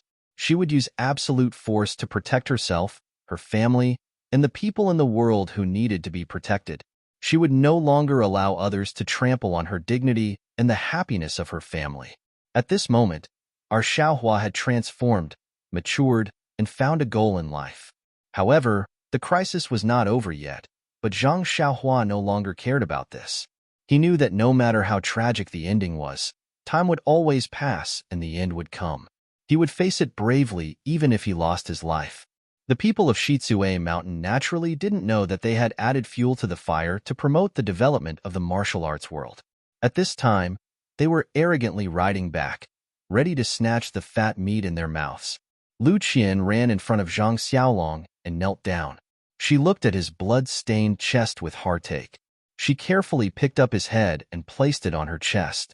She used her nails to pinch Zhang Xiaolong's philtrum. Lu Qian did not cry. She knew her situation. Any helpless action would only make the villain more arrogant. Perhaps her fate had been determined. She also had to say goodbye to her lover. When Zhang Xiaohua staggered to Zhang Xiaolong had slightly opened his eyes. He looked at his bride helplessly and was extremely indignant in his heart. Although the other party heard him without talking, he, who had woken up, naturally knew the other party's intention. However, how could he resist? He looked around with difficulty. By the side of the road, there were only things left on the ground. There was not a single person. He sighed inwardly. The shoulder of the hand that had just recovered was dislocated by a kick. He could not move it.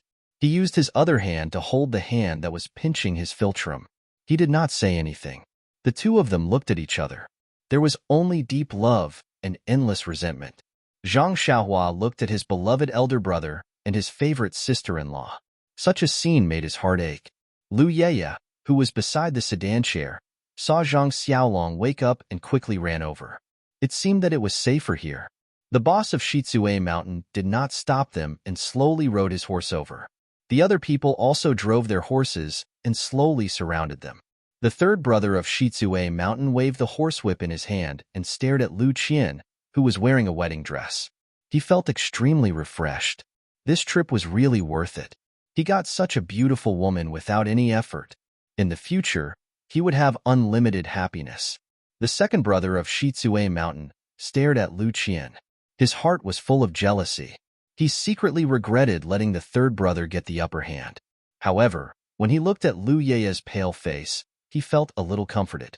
He stole a glance at the greedy look of the eldest brother and could not help but feel lucky. The bride was so beautiful. After returning to the mountain, he did not know who she would belong to. It was better for him not to get involved. When Lu Yeye saw that everyone was surrounding them, she could not help but hug her shoulders and asked with a trembling voice, "You? What do you want to do?" The second brother of Shizue Mountain said with a lewd smile, "We don't want to do anything. It's just that when we see this little brother being the groom today, our hearts are also itching. We want to be the groom and have a taste. How about it? Seeing your sister as the bride, do you also want to have a taste? Let's enter the bridal chamber together tonight." In fact, she already knew what the ending would be.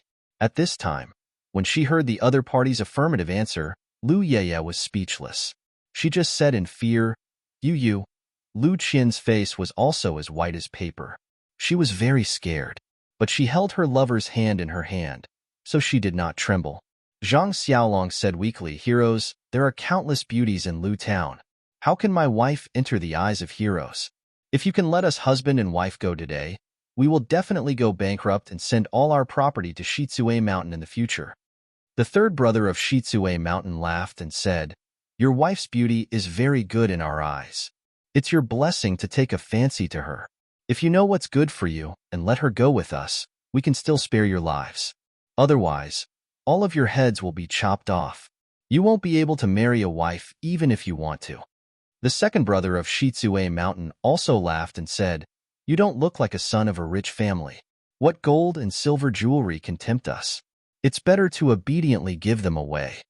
At this time, from the distance of the main road, another person riding a horse rushed over.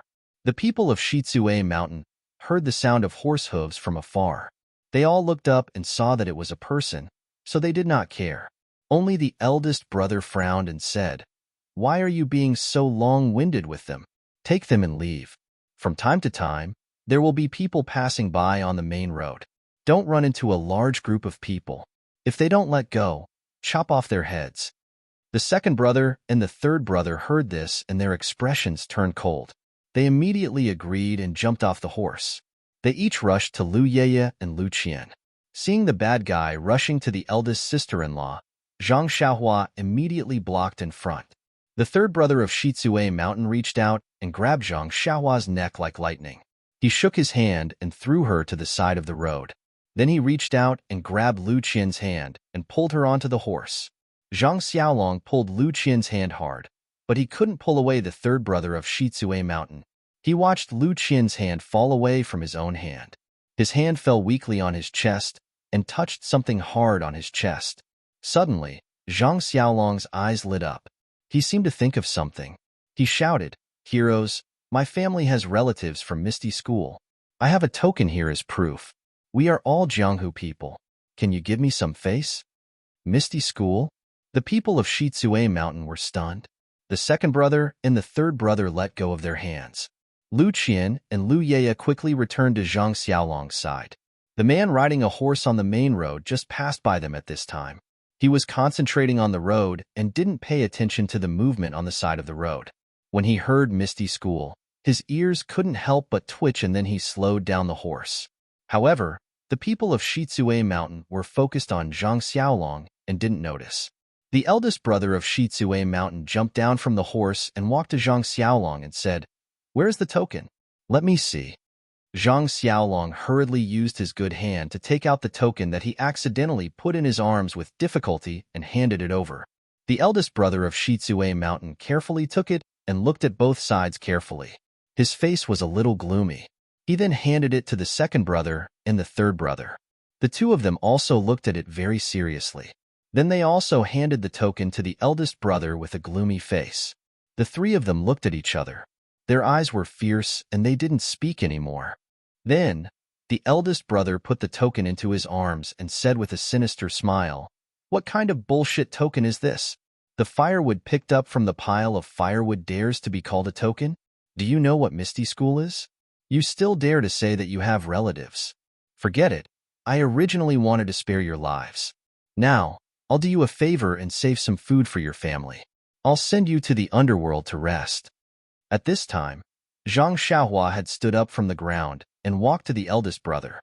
She gritted her teeth and said, You want to kill us to silence us?" The third brother of Shizue Mountain said with a grim smile, "Misty School is far away. If we kill you, who will know that it's us? You'd better tell them in their dreams." After that, he waved his hand and dragged Lu Qian and Lu Yeye over with the second brother of Shizue Mountain. The other four people held weapons and were about to kill. At this critical moment, a voice came from behind. "Who said that Misty School is far away? There is an ancient poem that says it well. Far away is close at hand." The people of Shizue Mountain looked back. It was the person who came from afar. They thought that he had gone far, but unexpectedly, he still stayed on the roadside. They saw that the man was tall and handsome. He was wearing gray clothes, and there was a sword hanging on his waist. When the eldest brother of Shizue Mountain saw the man coming over, he hurriedly stepped forward and saluted. He said, "I'm Shizue Mountain's third wolf. I'm here to do something. May I know your name?" The man smiled back and said, "I'm Misty School's Lu Yueming. Nice to meet you. I heard that I sent relatives here, so I came to see. Where is the token? Please let me take a look." The eldest brother of Shizue Mountain said, "Xiao Xiaolu is mistaken. How can this person be a relative of your sect? Just now, he took a fake token and wanted to impersonate it, but I put it away. Xiao Xiaolu doesn't need to see it." Lu Yueming still smiled and said, "Whether it's real or fake, my Misty School has the final say. Please let me take a look. I promise that as long as it's not an ethereal token, I'll leave immediately." 0. Chapter 55. Seeing that he couldn't find an excuse, the boss of Shizue Mountain said with a charming smile, "No problem, Xiao Xiaolu, I will take it out for you." After that, he fumbled in his arms for a moment, took out the token, and carefully handed it to Lu Yueming. Lu Yueming stared at the boss of Shizue Mountain and didn't say anything. Seeing that the token was handed over, he reached out and took it. But at this moment, something unexpected happened. After the boss of Shizue Mountain gave the token to Lu Yueming, he didn't withdraw his hand. Instead, he suddenly sped up and handed it forward again. But this time, it wasn't a token in his hand, but a small dagger. The tip of the dagger emitted a blue light under the sunlight. Needless to say, it was quenched with poison. The dagger wasn't aimed at Lu Yueming's throat or chest or other vital parts. Instead, it was aimed at his hand that had just received the token. It seemed that the boss of Shizue Mountain was very confident about the poison on the dagger. He only hoped that it could make a wound on Lu Yueming's hand. The hope was beautiful, and the goal was very close. But how could a disciple from the Misty School be compared with a martial artist from the wilderness like Shizue Mountain? Lu Yueming turned his wrist, and the token in his hand changed direction. The edge of the token swept across the boss of Shizue Mountain from top to bottom. The boss of Shizue Mountain only felt his wrist go numb and the dagger fell from his hand. But Lu Yueming didn't stop. He waved the front of the token at the handle of the dagger. The poisonous dagger was like an arrow released from a bow, quickly shooting towards the boss of Shizue Mountain. The distance between the two was close, and the speed of the dagger was very fast. Before the boss of Shizue Mountain could react, the dagger was inserted into his forehead with a pop sound. He looked at Lu Yueming in disbelief, turned over, and fell into the dust. The black color on his forehead quickly covered his face at a speed visible to the naked eye, and spread to his neck and body. But at this time, the boss of Shizue Mountain's body had gradually become cold and had lost consciousness. When Lu Yueming saw that the poison on the dagger was so strong, he couldn't help but feel a chill in his heart. Then he looked at the rest of the people. Things had developed to this point, so it didn't matter whether he looked at the token or not. In fact, as early as when the boss of Shizue Mountain reached out to take out the token, the other two wolves also took the opportunity to take their weapons from the back of the horse. They were all padeos. Now that they saw that their boss was killed, they were furious. They shouted at the four guards beside them and rushed forward. Lu Yueming didn't panic when facing the attacks of the two men. He calmly used his body movement to fight. From time to time, he glanced at the other four people who were hesitating whether to attack or not. Those four people were the personal guards of their boss. They had always listened to their boss's orders. Now that they saw that their boss was dead and the opponent was so strong, they naturally wanted to retreat. However, the second and third leaders of the mountain stronghold were still alive. They also asked them to attack, so they hesitated. Lu Yueming saw that the four guards didn't have the intention to attack for the time being. He was overjoyed. Although it wasn't too difficult for him to fight against 7 people with his martial arts, if someone suddenly used the poison just now in the chaos, he would be very scared. Therefore, he no longer moved around. Instead, he pulled out his sword and used the tip of his sword to display the unique skill of the Misty 7 Swords. He strived to defeat the opponent in front of him in a short time. The unique skill of the Misty School was really extraordinary. In just a few moves, he forced the two wolves of Shizue Mountain to the point that they couldn't fight back. When the two wolves of Shizue Mountain saw that there were no helpers, they were exhausted and immediately shouted, "Why aren't you attacking? Otherwise, you will be served by the family rules of the mountain stronghold." When the four guards heard the family rules, they had no choice but to take their weapons and come forward to help. At this time, they heard Lu Yueming laugh and say, "It's too late to come now." After that, he tightened his sword, and the tip of his sword raised the blade of the second wolf of Shizue Mountain. The long sword rushed forward, and the tip of the sword went straight to the second wolf's throat. When the second wolf came to his senses and dodged, it was already too late. The tip of Lu Yueming's sword touched the throat of the second wolf of Shizue Mountain and then withdrew, leaving only a little red there. The second wolf of Shizue Mountain looked stunned and fell to the ground.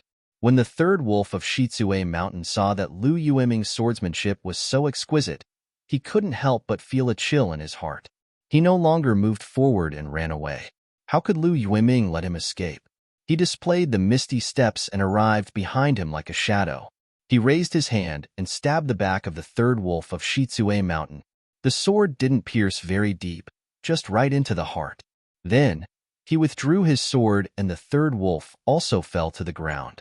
Lu Yueming looked at the blood on the sword and shook his head. The other four guards didn't want to intervene. When they saw that the 3 wolves of Shizue Mountain were killed by Lu Yueming, they immediately threw away their weapons and knelt on the ground. They kept kowtowing and shouting, "Hero, spare our lives." Lu Yueming looked at the 4 people kneeling and ignored them. Instead, he walked to the front of Zhang Xiaolong and the others and stared at them for a while. Then, he took out the token from his arms and looked at it carefully. His brows wrinkled. Then he asked Zhang Xiaolong, "Which one of you is junior sister Shue's relative?" Zhang Xiaolong looked at Lu Yueming and said with difficulty, "Sorry, Xiao Lu, none of us is heroine Shue's relative." Lu Yueming's brows wrinkled deeper and asked in a cold voice, "Then where did you get this token?" Zhang Xiaohua saw that her brother was having difficulty speaking and Lu Qian and Lu Yaya were still in shock. So she said, "Hero Lu, it's like this." Then she told him in detail what happened in Lu Town during the new year. After listening, Lu Yueming smiled and asked, "Then you've seen junior sister Shui?" Zhang Xiaohua said, We've seen heroine Shui, but she was wearing a veil. We didn't see her real face and didn't know that her surname was Shui. Lu Yiming nodded after listening. He knew about Wen Hai and Xueqing's trip to Lu Town that day, but he didn't know about the episode with Zhang Xiaolong and the others. However, according to Zhang Xiaohua's description, it should be true and credible. The Misty School's token had always been strictly managed. Xueqing was able to leave the token with the intention of being thorough. Since he was able to encounter this matter, he could go back and tell junior sister Qing about it. Maybe he could even get her favor. Thinking of this, he couldn't help but smile. Thinking of this, Lu Yiming walked forward and carefully examined Zhang Xiaolong's injuries. First, he reconnected his dislocated arm. Then he took out some medicinal pills and let Zhang Xiaolong swallow them. The poor Zhang Xiaolong was injured the last time he saved Lu Qian. This time, before he could marry Lu Qian, he was gloriously injured again. Each injury was more serious than the last. This time, although he didn't injure his muscles and bones, the kick from the horse caused him serious internal injuries. He wouldn't be able to recover without resting for half a year.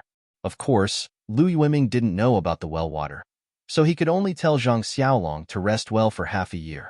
After taking care of Zhang Xiaolong's matters, Lu Yiming turned his head and looked at the 4 guards kneeling at the side. He seemed to be thinking about how to deal with them. The 4 guards looked at Lu Yiming and knew that this was the moment to decide their fate. They immediately kowtowed again. Some of their foreheads even bled. Zhang Xiaohua couldn't bear to watch from the side. Lu Yiming seemed to see Zhang Xiaohua's eyes. He smiled and asked, "Xiaohua, how do you think we should deal with them?" Zhang Xiaohua saw Hero Lu ask him, and his expression was a little uneasy. He whispered, "Since they didn't hurt us or anyone else, I think it's better to let them go."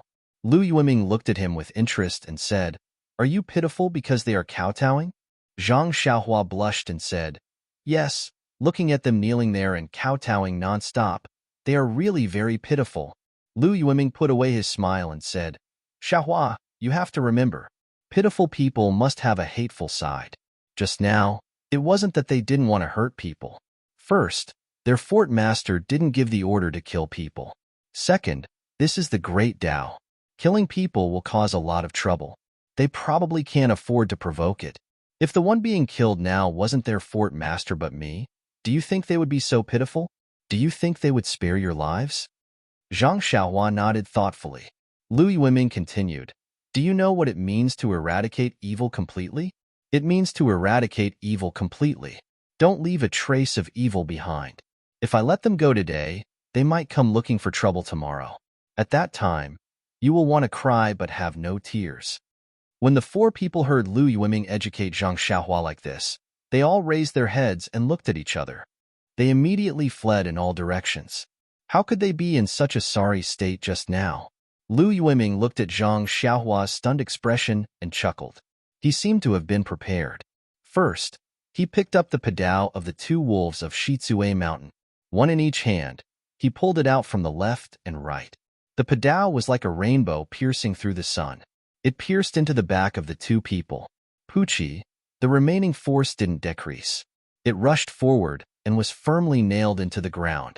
The moment Lu Yiming threw out the padao, he immediately used his lightness skill to chase after one of them. In the blink of an eye, he was behind that person. Lu Yiming stretched out his hand and stabbed his sword into the back of the person's heart. After pulling out the sword, he didn't check and immediately slanted to chase after the other person. The last guard seemed to have good lightness skill. By the time Lu Yiming chased after him, he was already dozens of feet away. Lu Yiming took a deep breath and sped up his pace. His body seemed to fly as he quickly floated towards that person. Not long after, he caught up behind him. That person seemed to have felt Lu Yiming's pursuit and shot a hidden weapon at him. Lu Yiming didn't dare to catch it. He used one foot to flip into the air and avoided the hidden weapon. Then, his body stretched out in the air and his sword pierced the top of that person's head. This place was very far away from Zhang Xiaolong and the others, but Zhang Xiaohua still clearly saw the moment the sword pierced the top of that guard's head. After Lu Yiming killed the last guard, he didn't stop. He turned around and returned to the original place. Looking at Zhang Xiaohua's stunned expression, he shook his head. He wiped the bloody sword on the clothes of the dead person and put it back into the scabbard. Lu Yueming walked in front of Zhang Xiaolong and the others who were also stunned. He handed over the Misty School token and said, "You should keep this token. It's hard to guarantee that it will be useful in the future." 0. Chapter 56. Zhang Xiaolong hurriedly and carefully placed this thing that had saved his family's lives into his arms. Lu Yueming didn't wait for Zhang Xiaolong to speak and ordered, "You four ride the original horses and go quickly. Don't touch the things of these thieves. Leave the corpses and horses where they are. I heard that there are 3 leaders in Shizue Mountain. It seems that they have been killed by me. It is estimated that Shizue Mountain will scatter in the future. You don't have to worry about their revenge. In addition, you don't have to hide the fact that I saved you. But remember not to say my name or the name of Misty School. Do you understand?" Zhang Xiaolong didn't quite understand, but he nodded deeply. Then, the 4 of them rode on one horse and moved forward. Lu Yueming also jumped on the horse and was about to leave. But looking at the mess on the side of the road, he frowned and thought for a while. Then he jumped off the horse and put the 7 corpses on the remaining 7 horses. He loosened the reins and let the horses run on their own. Then he got on the horse again and galloped away. The road was quiet again. After the time it took to eat a meal, the people who were hiding nearby stealthily snuck over.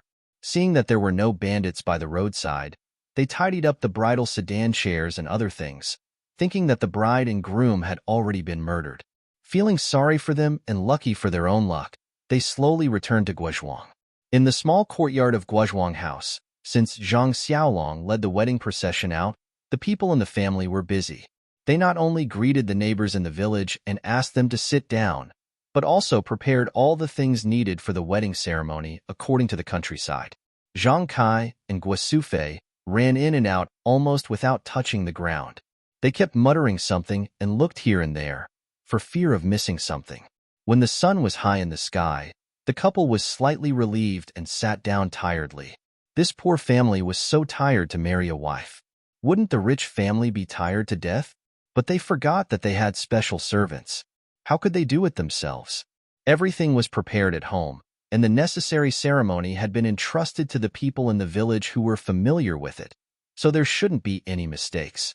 Seeing that it was still early, the 2 of them went to the head chef to get some food and hurried to fill their stomachs.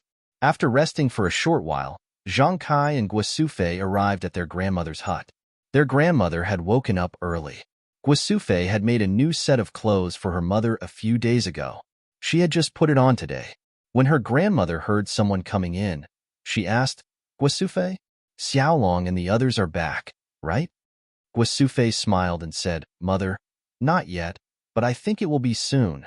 Please come with us to the central room and wait." Grandma was also very happy and agreed repeatedly. The couple carefully supported their grandmother to the central room and sat down in the chair in the middle. His grandmother's health was extremely poor, and she was usually lying in bed. On Zhang Xiaolong's wedding day, he needed to kowtow to his parents and elders. Today, his grandmother forced herself to stay awake, waiting for her grandson and granddaughter-in-law to kowtow to her. Her lifelong wish was finally fulfilled. However, after sitting for a long time, they didn't hear the sound of firecrackers and musical instruments at the entrance of the village. Seeing that it was time, Zhang Kai and Guosufei couldn't help but feel anxious. Even their grandmother seemed to be unable to hold on.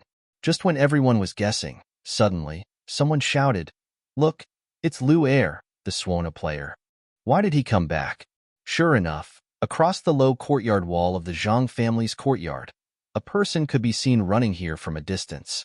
Wasn't he one of the people in the wedding procession? Zhang Kai's heart couldn't help but tighten.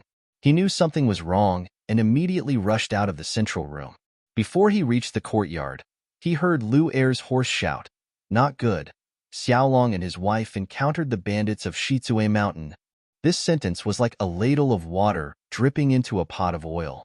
The Zhang family's small courtyard immediately exploded. Some timid people immediately patted their buttocks and ran away like a wisp of smoke, as if the horse thief was right in front of them. Most of the people were talking to each other. Some of their faces were obviously gloating, and some of them were regretful. It was not clear whether they were regretting Zhang Xiaolong or Lu Qian, but most of them were sympathetic. Before Zhang Kai rushed to the gate of the courtyard, he heard a cry behind him. Mother! Zhang Kai's heart thumped. He quickly turned back and ran to the central room. Sure enough, he saw his grandmother lying on the ground with a pale face. She had fainted. Guosufei was crying and rubbing her grandmother's chest in a hurry, trying to help her grandmother get the thick phlegm out of her throat. Zhang Kai also hurried forward and kept knocking on her grandmother's back. Fortunately, her throat squirmed for a while. She opened her mouth and spat out a mouthful of phlegm, followed by a mouthful of blood. She said, Xiaolong. She was already on the verge of death. At this time, Guosufei had no time to think about Zhang Xiaolong. She cried and carried her mother to the bed in the small room with Zhang Kai and Zhang Xiaohu. The husband and wife had time to look at each other. They really didn't understand. How could a happy event turn into a funeral in a blink of an eye? The husband and wife looked at their grandmother, whose face was pale gold.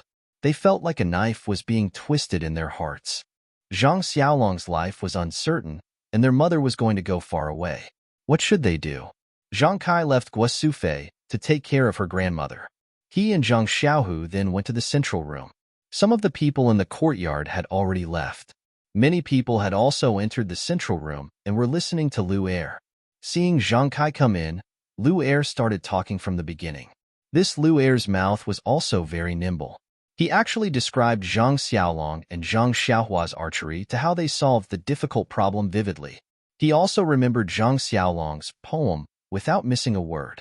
Hearing this, the people praised Zhang Kai for having two good sons. At the same time, they also felt sorry. These two good children were probably in danger now. Zhang Kai was even more distressed when he heard this. He was anxious to know what happened when they encountered the bandits, but Lu Er's description was so detailed that he wished he could tear his mouth open and dig out the last words. When Lu Er said, "For fiendish bandits with weapons in their hands chased us away," he stopped talking. Everybody was startled and asked, "And then?" Lu Er said innocently, "No, I don't know where they went, but I was worried about Brother Zhang, so I quickly came to report." Zhang Kai seemed to be grasping at a life-saving straw. He asked, "Then, you didn't see how the bandits dealt with Xiaolong and the others?" Lu Er said, "No, the bandits drove us away. Xiaolong and Xiaohua, as well as the two girls in the sedan, stayed behind." Zhang Kai felt lucky and said, "Xiaolong and the others might not be dead yet." Everyone nodded in agreement, but they were thinking the same thing as Zhang Kai. The bandits had left them behind, so the chances of them surviving were not high. Even if they could survive, the delicate bride and bridesmaids would have been eaten by the wolves. No matter what, the Zhang family's wedding today would be ruined. Sigh, good people don't have good karma. The Zhang family's good deeds usually turned into good karma, but in the end, they didn't have any good karma. Fate really made fools of people. When Zhang Xiaohu heard this, he couldn't sit still. He said, "Father, I'll go take a look now. What happened to big brother and third brother?" When he finished speaking, he was about to leave. Before Zhang Kai could say anything, everyone immediately pulled him back and said, "Lao Er, you're the only male in the family right now. We can't let anything happen to you. You can't go by yourself. Wait a moment. We'll organize the strong men in the village. It won't be too late to go after we get weapons."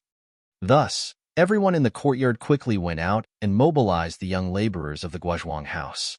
They held hoes and other tools in their hands and prepared to go to the place where the incident happened to see what happened.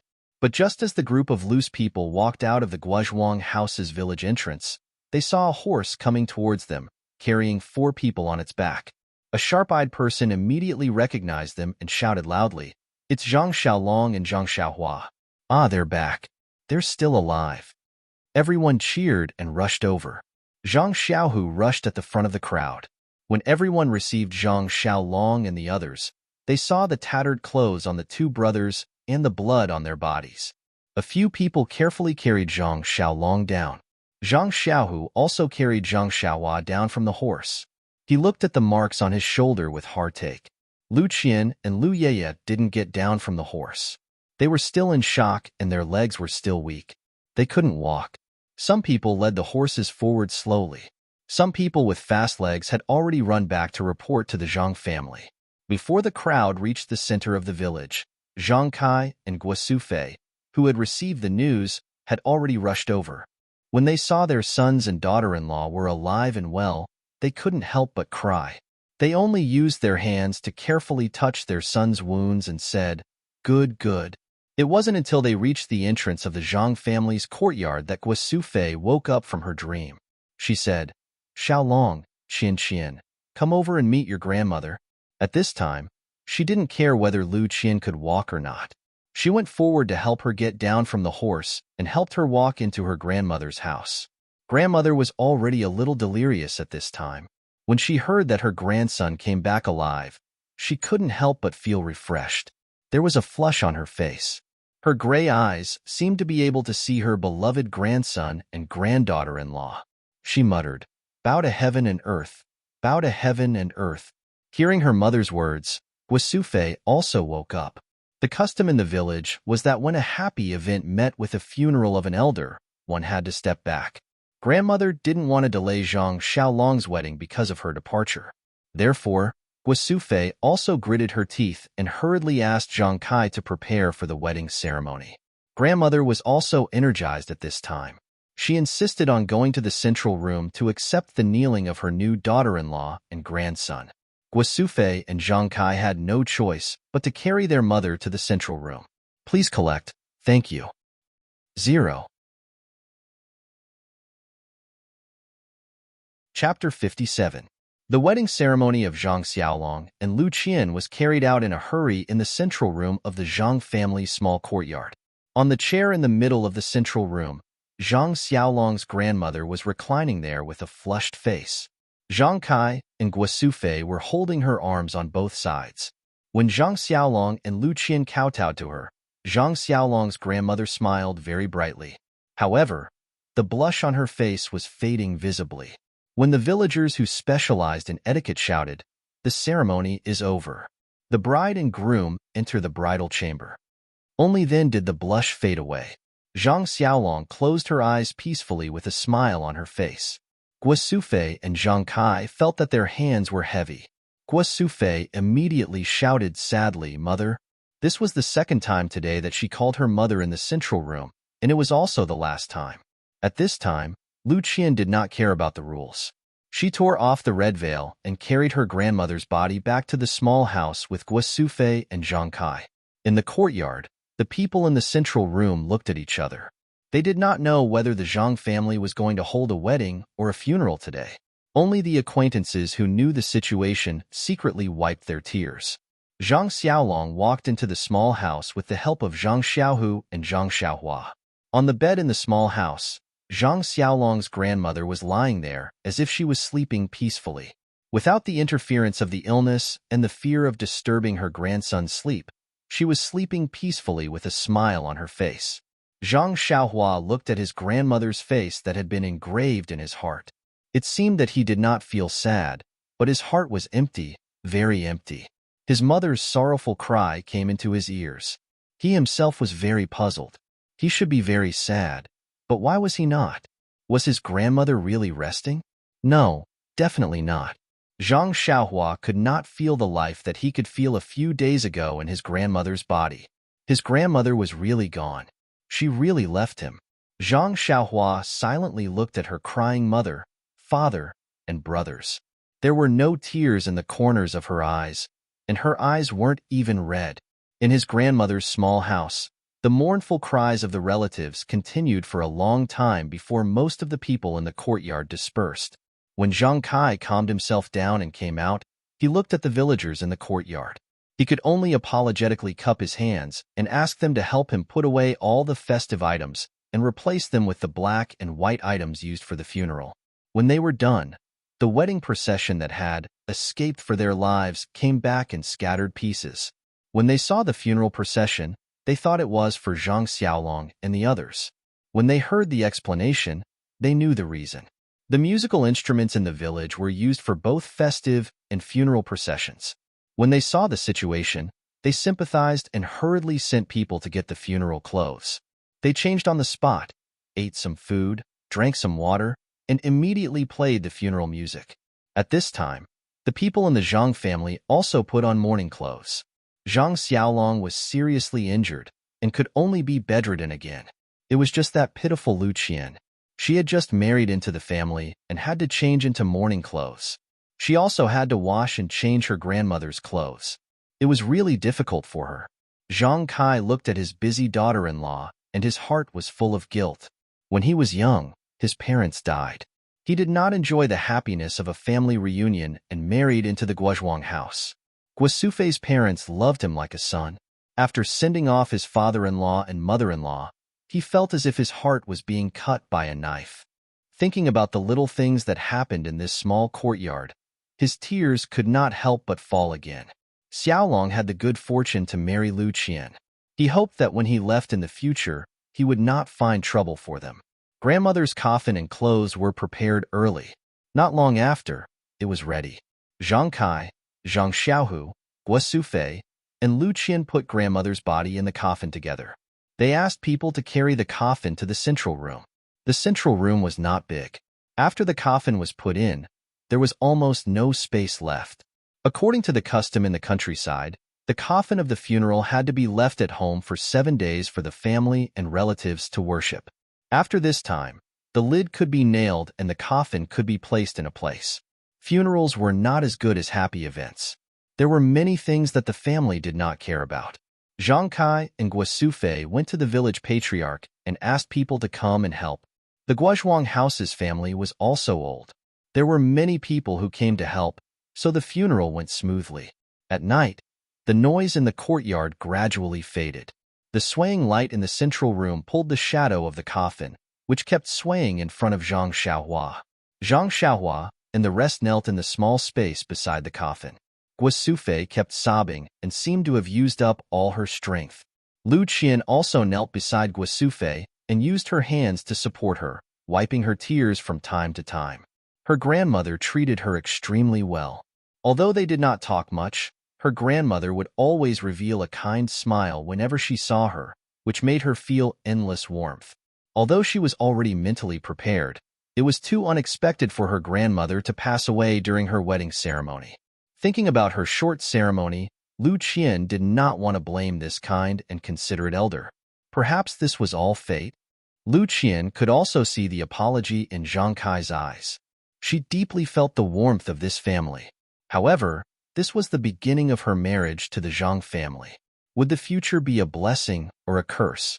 Was this a warning?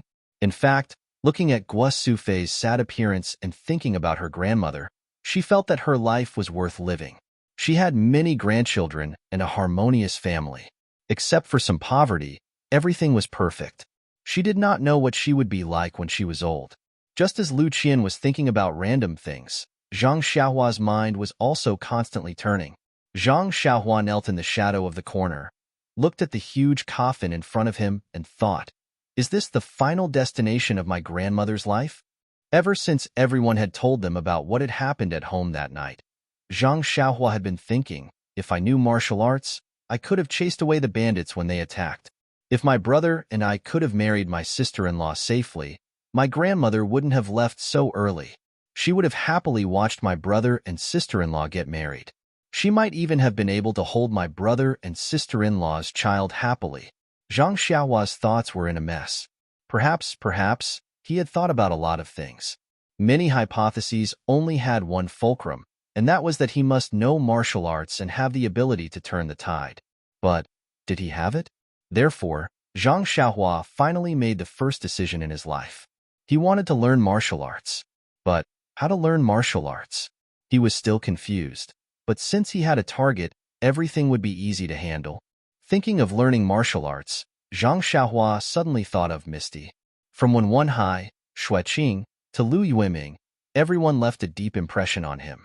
That momentum of controlling everything, that pleasure of punishing evil, could only make Zhang Xiaohua's eyes filled with stars. There was also the power of the Misty School. A sign could make people not dare to act rashly. They could take out a few hundred taels of silver without daring to make a sound. For a child who grew up in a mountain village like Zhang Xiaohua, it was an unimaginable temptation. Perhaps a real man should live like this, and not shelter under the wings of others when disaster struck, and ask for help from a sign. Moreover, even if the leader of the bandits was eliminated, it was hard to guarantee that the bandits would not come back. What should he do at that time? Could a sign make people retreat? Thinking that the lives of his family were tied together by a sign, Zhang Xiaohua's heart was filled with endless emotions. He thought, and his eyes slowly closed along with the swaying of the shadow. He actually fell asleep. The flickering like breathing came to his dreams as promised. At this time, it was midnight. After busying himself with the matters outside and sending off the people who helped, Zhang Kai dragged his tired body back to the central room. In the room, his wife's cries were still there, and her voice was already hoarse. He also went to comfort her. The old woman had already left, and the days had to go on. As soon as he entered the room, he saw Zhang Xiaohua curled up in the corner sleeping. His heart could not help but ache. What a good child. He was busy with the old woman's affairs and forgot about him. Zhang Xiaolong was injured and had already fallen asleep on the Kong. His youngest son was also injured. The whip wound on his shoulder made people cry. He had suffered such a serious injury at his age, not much worse than Xiaolong. He just changed his clothes and could not see him, so he forgot about him. Should he blame himself for being careless, or blame himself for having too many things to do today? Zhang Kai was secretly annoyed. He carefully carried Zhang Xiaohua, wanting to carry him back to the Kong. Unfortunately, after trying, he could not carry him. He could not help but smile bitterly in his heart. The child had grown up, and he was also old. He could not be carried when he was young. He called out to Zhang Xiaohu, who was also kneeling in the shadows. The two of them then lifted Zhang Xiaohua up. When they were about to leave the room, Guasufei spoke. She wiped her tears and said, "Tonight, let's put Xiaohua in Xiaolong's room. If the child wakes up in the night and thinks of his grandmother, he will be scared." A mother's love was so attentive. Guasufei was mourning her mother's death, but when she saw her son, she could still think of her son. Zhang Xiaohu interrupted. "Mother, Xiaohua is asleep. He won't wake up even if you water him. Don't worry." Guasufei said, "That won't do. He's still young. If he wakes up, he will be scared. It's better to put him in Xiaolong's room. I can watch over him." Zhang Kai and Zhang Xiaohu then gently put Zhang Xiaohua next to Xiaolong, who was already sleeping soundly. Guasufei also washed her face. Holding the oil lamp, she carefully lifted Zhang Xiaohua's clothes. Looking at the whip wound on his shoulder, the scar was like a centipede lying on Xiaohua's body.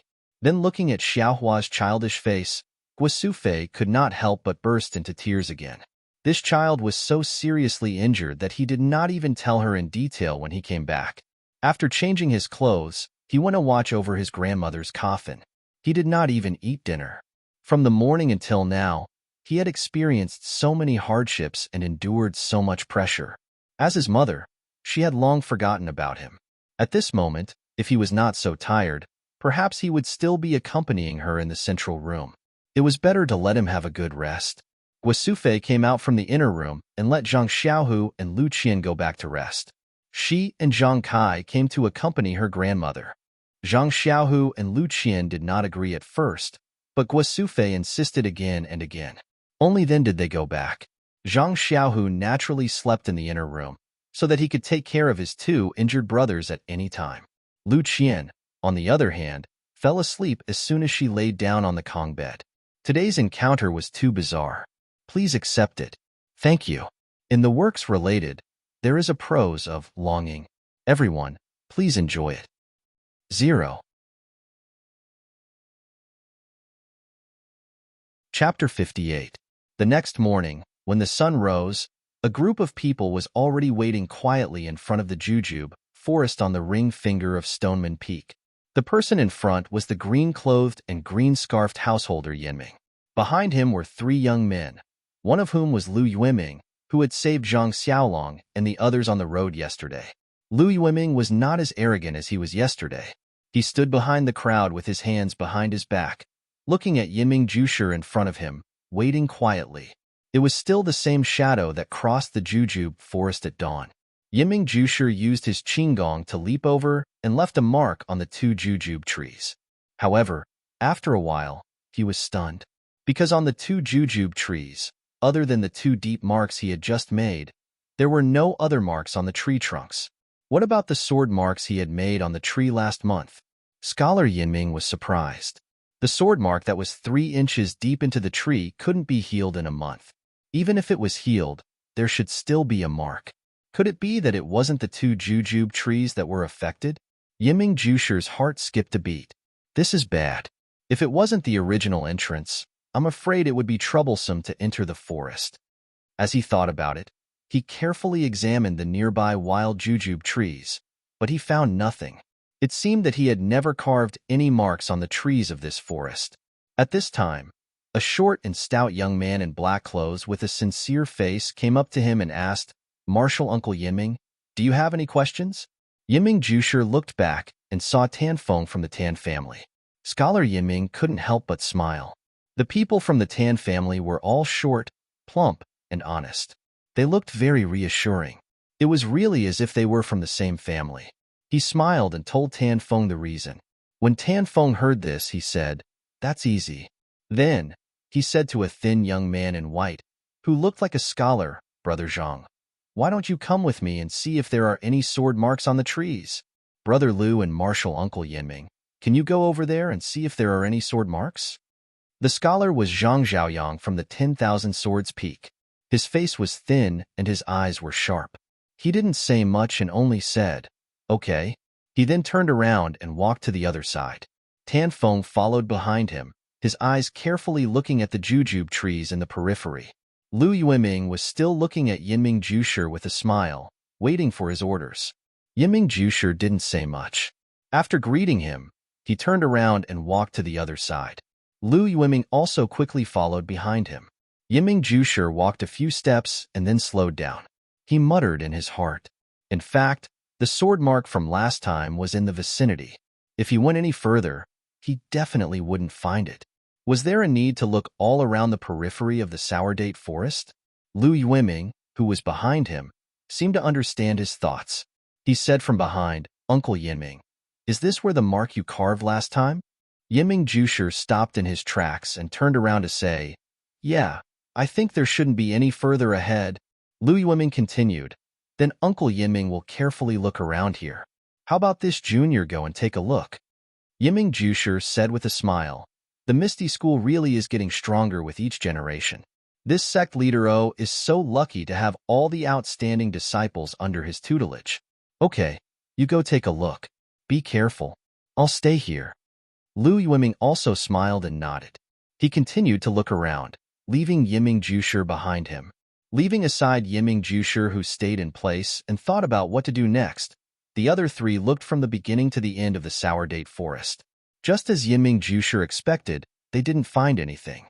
Everyone couldn't help but fall silent. The premise of their previous discussion was to enter from the original entrance.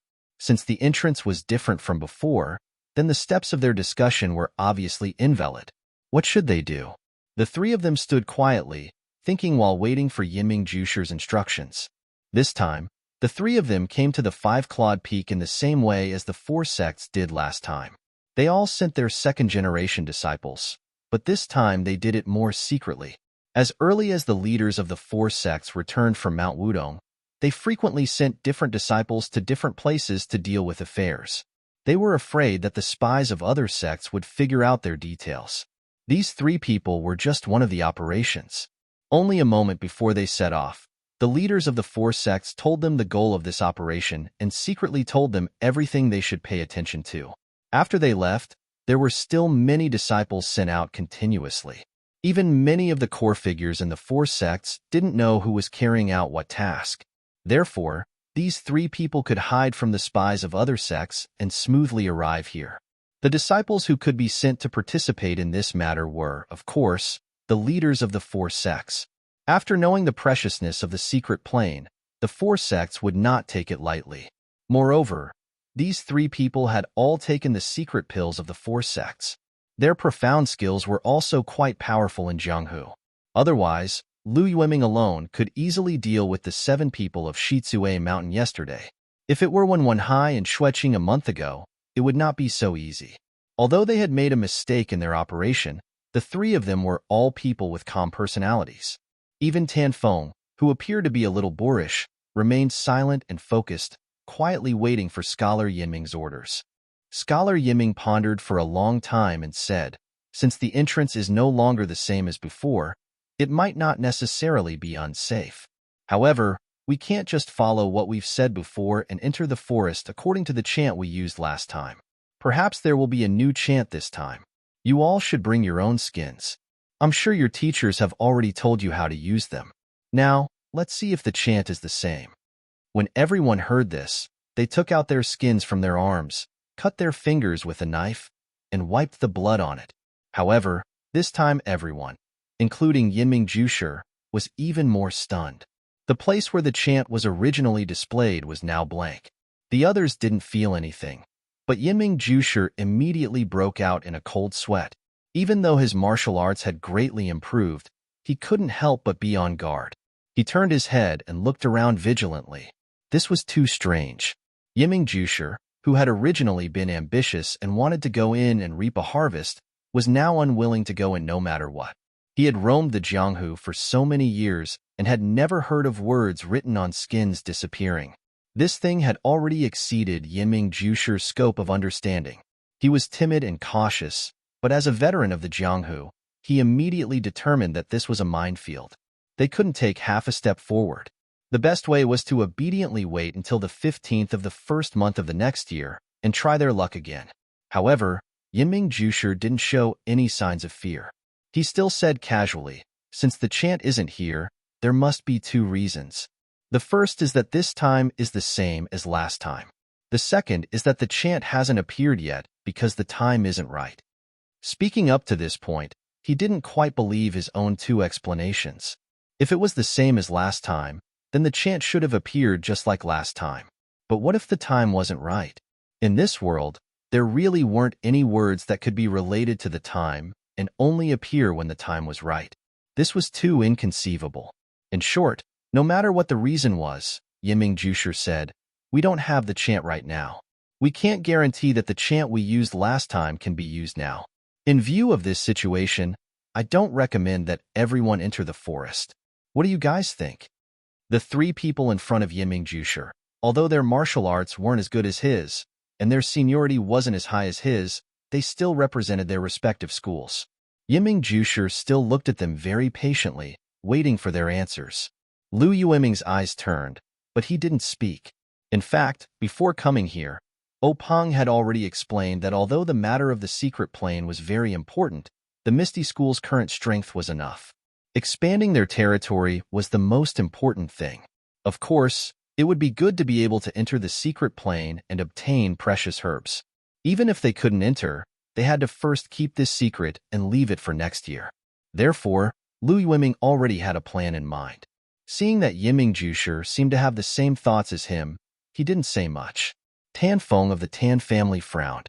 Previously, the head of the family had said that safety and confidentiality were first. It didn't matter if they didn't enter the secret plane. However, he was very curious. He really wanted to see what kind of place could grow 100-year-old herbs. He weighed for a long time, then raised his head and said, when the head of the family came, he already said that everything here will be arranged by Martial Uncle Yinming. I have no objections. Yinming Jushi nodded, then looked at Lu Yueming.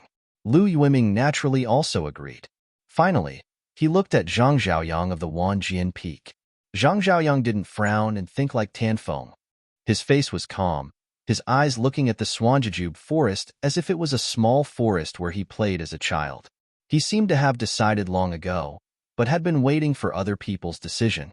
At this time, seeing that Yinming Jushi listened to his opinion, he smiled faintly and said, Martial Uncle Yinming, my family's sword master has already instructed that no matter what dangers there are in this forest, the herbs inside must be brought back. I think I must explore this Swanjujube forest. Zhang Zhaoyang's words were very unexpected. He thought that he would also listen to Yinming Jushi's arrangement. He wanted to go in, but it gave Yinming Jushi a difficult problem. However, thinking back to the meeting at Wudong Mountain, Wan Chengju wanted to go in the most. It was not difficult to understand why he gave this order. But if the others didn't want to go in, did they let Zhang Zhaoyang go in alone?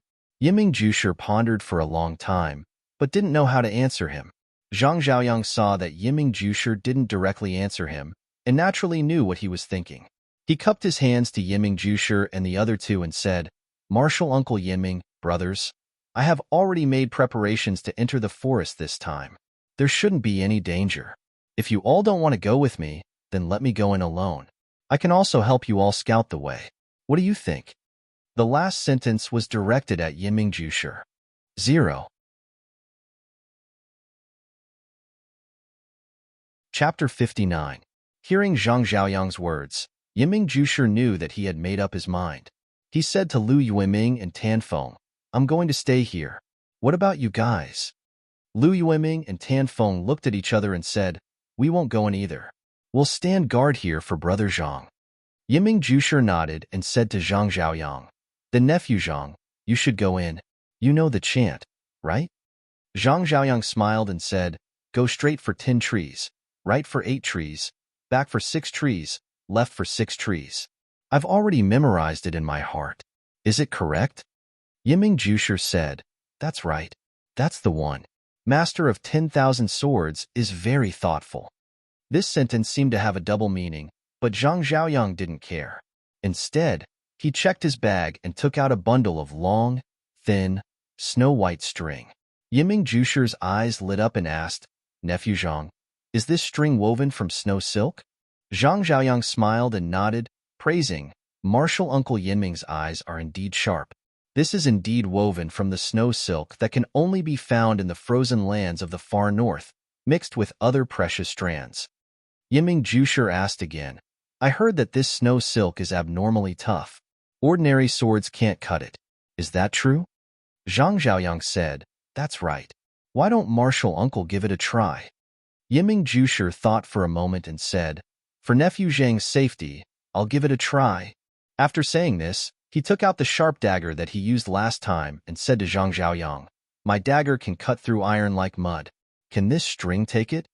Zhang Xiaoyang still smiled and said, "Martial Uncle Yiming, there's no harm in trying. When my sword master obtained this string, he already tried it. Other than the divine sword guarding peak, no other sword has been able to leave a mark on it." When Yiming Jushi heard this, he picked up the dagger and used his strength to cut at the snow-white string on the ground. As expected, when he raised his hand, the string didn't leave a single mark. Yiming Jushi couldn't help but shake his head, saying, "The master of 10,000 swords is indeed a good schemer. If you don't sacrifice the child, you can't trap the wolf. To be willing to take out such a treasure, good scheming, good scheming." Zhang Xiaoyang still didn't answer. He picked up the silk rope from the ground and tied one end to the wild jujube tree where Yiming Lei's sword mark, while the other end was tied to his waist. Then, he said to Yiming Lei, "Martial Uncle Yiming, this snow silk has another advantage, which is to use internal strength to shake it. It will transmit the shaking to the other side. Even if the silk rope is tied to the tree, the other side can still feel it. Martial Uncle Yiming, please wait here. After this junior enters the forest, please send a message every once in a while." This junior has also replied, saying that this junior is safe. When this junior reaches the other side of the forest, I will send 4 messages to senior. At that time, if you still want to enter, please follow the silk rope's finger and lead it inside. How about it? How about it? Yiming Jushi smiled and said, "All right, then we'll have to trouble Martial Nephew. We'll just wait for the ready-made one." Then, Zhang Xiaoyang took out the leather from Wanjian Peak and handed it to Yiming Jushi, saying, "Martial Uncle Yiming, if I encounter any mishap in the forest, please return this leather to my family's sword master." Yiming Jushi stared blankly and frowned, saying, "Such a precious item. How can your family's sword master be at ease with giving it to me?" Zhang Xiaoyang smiled and said, "Since Martial Uncle is in an alliance with my family's sword master, naturally you're not an outsider. I can entrust it to you." Yiming Jushi stretched out his hand and received it, saying, "Martial Nephew, feel free to enter. When we meet in the secret area, I'll immediately return it to you." Zhang Xiaoyang said gratefully, "Thank you, Martial Uncle. I'll enter now." After he finished speaking, Zhang Xiaoyang pulled out his long sword and was about to enter the forest with his head held high. Suddenly, Yiming Jusher stopped him and asked, "How long is this silk rope of yours? I remember that it takes a long time to enter the forest, at least 4 or 5 miles. Zhang Zhaoyang smiled and patted the other bags, saying, "Disciple has prepared more here. If it's still not enough, then Disciple will turn back." Yiming Jusher looked at the bag on his waist and shook his head with a bitter smile, saying in his heart, "This Wan Chengjiu is really ambitious and ruthless." Zhang Zhaoyang once again cupped his hands and bowed to everyone. Then, he picked up his sword and carefully stepped into the sun-dappled Swanjujube forest. At first, Yiming Jusher and the others could still see Zhang Zhaoyang's back from the outside, but when he walked deeper into the forest, they couldn't see him anymore. Only the snow-white silk rope was left hanging between the trees of the Swanjujube forest, motionless. After waiting for the time it took to drink a cup of tea, there was no movement in the Swanjujube forest, and there was no sound of birds chirping. Yiming Jusher walked forward and pulled the silk rope. It was still tight, so he used his internal energy to send it out. After a while, he felt a tremor in his hand. It seemed that Zhang Zhaoyang was still moving forward safely. Yiming Jusher's heart was a bit more at ease.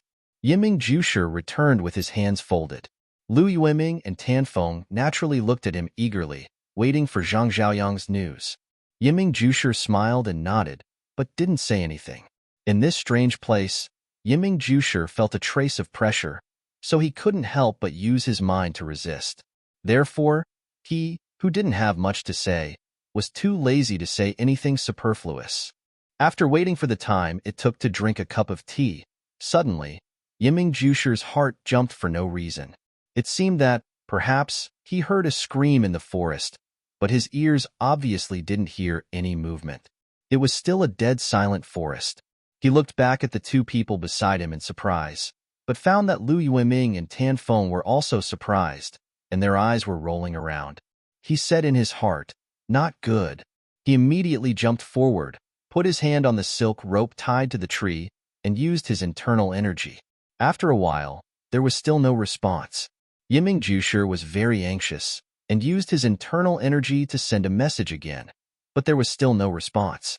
Yiming Jusher thought for a moment, and used his hand to pull the silk rope back to see if he could pull it out. Sure enough, it could be pulled, and it was very light in the hand. Yiming Jusher pulled the silk rope from the forest with a heavy expression. Tan Feng hurried forward to help tidy up the silk rope that had already been pulled out. Lu Yueming pulled out his long sword and stood beside Yiming Jusher, his eyes staring at the entrance of the Jujube forest that looked very ordinary. He had already pulled out a lot of the silk rope, and he saw that Zhang Zhaoyang had tied a dead knot. It was probably the second one he had connected, but he still didn't see anything. Yiming couldn't help but speed up. Not long after, the silk rope in Tan Feng's hand had been coiled up into a large bundle. Yiming also heard a rustling sound in the wild Jujube forest. As the speed of his hand changed, the sound kept coming out. It should be something on the other end of the silk rope. At this time, Yiming was even more careful. He slowed down and pulled out bit by bit. It was getting closer and closer. Everyone was on high alert. However, there was no monster at the end of the silk rope. There was also nothing on the silk rope, only the end of the thread. Yiming Jusher frowned, picked up the end of the thread, and carefully examined it. The bald end of the thread was actually irregular, as if it had been pulled and not cut neatly with a sharp sword. Yiming Jusher put the end of the thread to his nose and sniffed it carefully. There was a faint smell of blood. Looking more carefully, there were some blood stains on the silk rope. It seemed that Zhang Zhaoyang had met with misfortune. He didn't even leave behind any relics. Yiming Jusher sighed. On the other side, Tan Feng also took down the silk rope tied to the tree and handed the entire silk rope made of precious snow silk to Yiming Jusher. At this time, Lu Yueming, who was holding the sword in his hand, opened his mouth and asked Yiming Jusher, "Martial Uncle Yiming, you've been here twice. Did you notice anything different from other places?" Yiming Jusher thought for a moment and said in puzzlement, "I didn't notice anything different. Nephew, did you find anything?"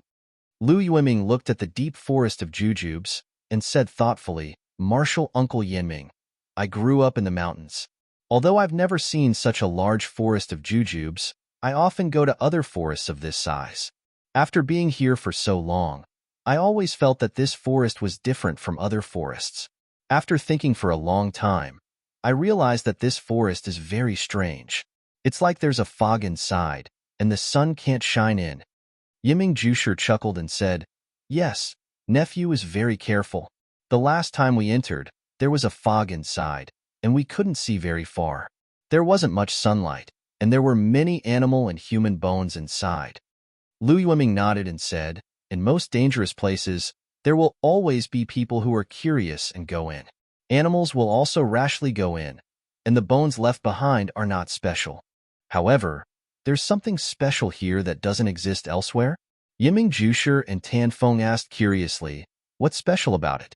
Lu Yiming said, "Listen, are there any birds singing in this forest of jujubes?" Yiming Jusher and Tan Feng listened carefully. Sure enough, there weren't any birds singing in that mysterious forest.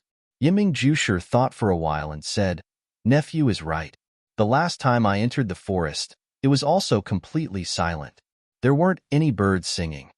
Lu Yiming said seriously, "This is where this junior is strange. Those birds aren't like beasts.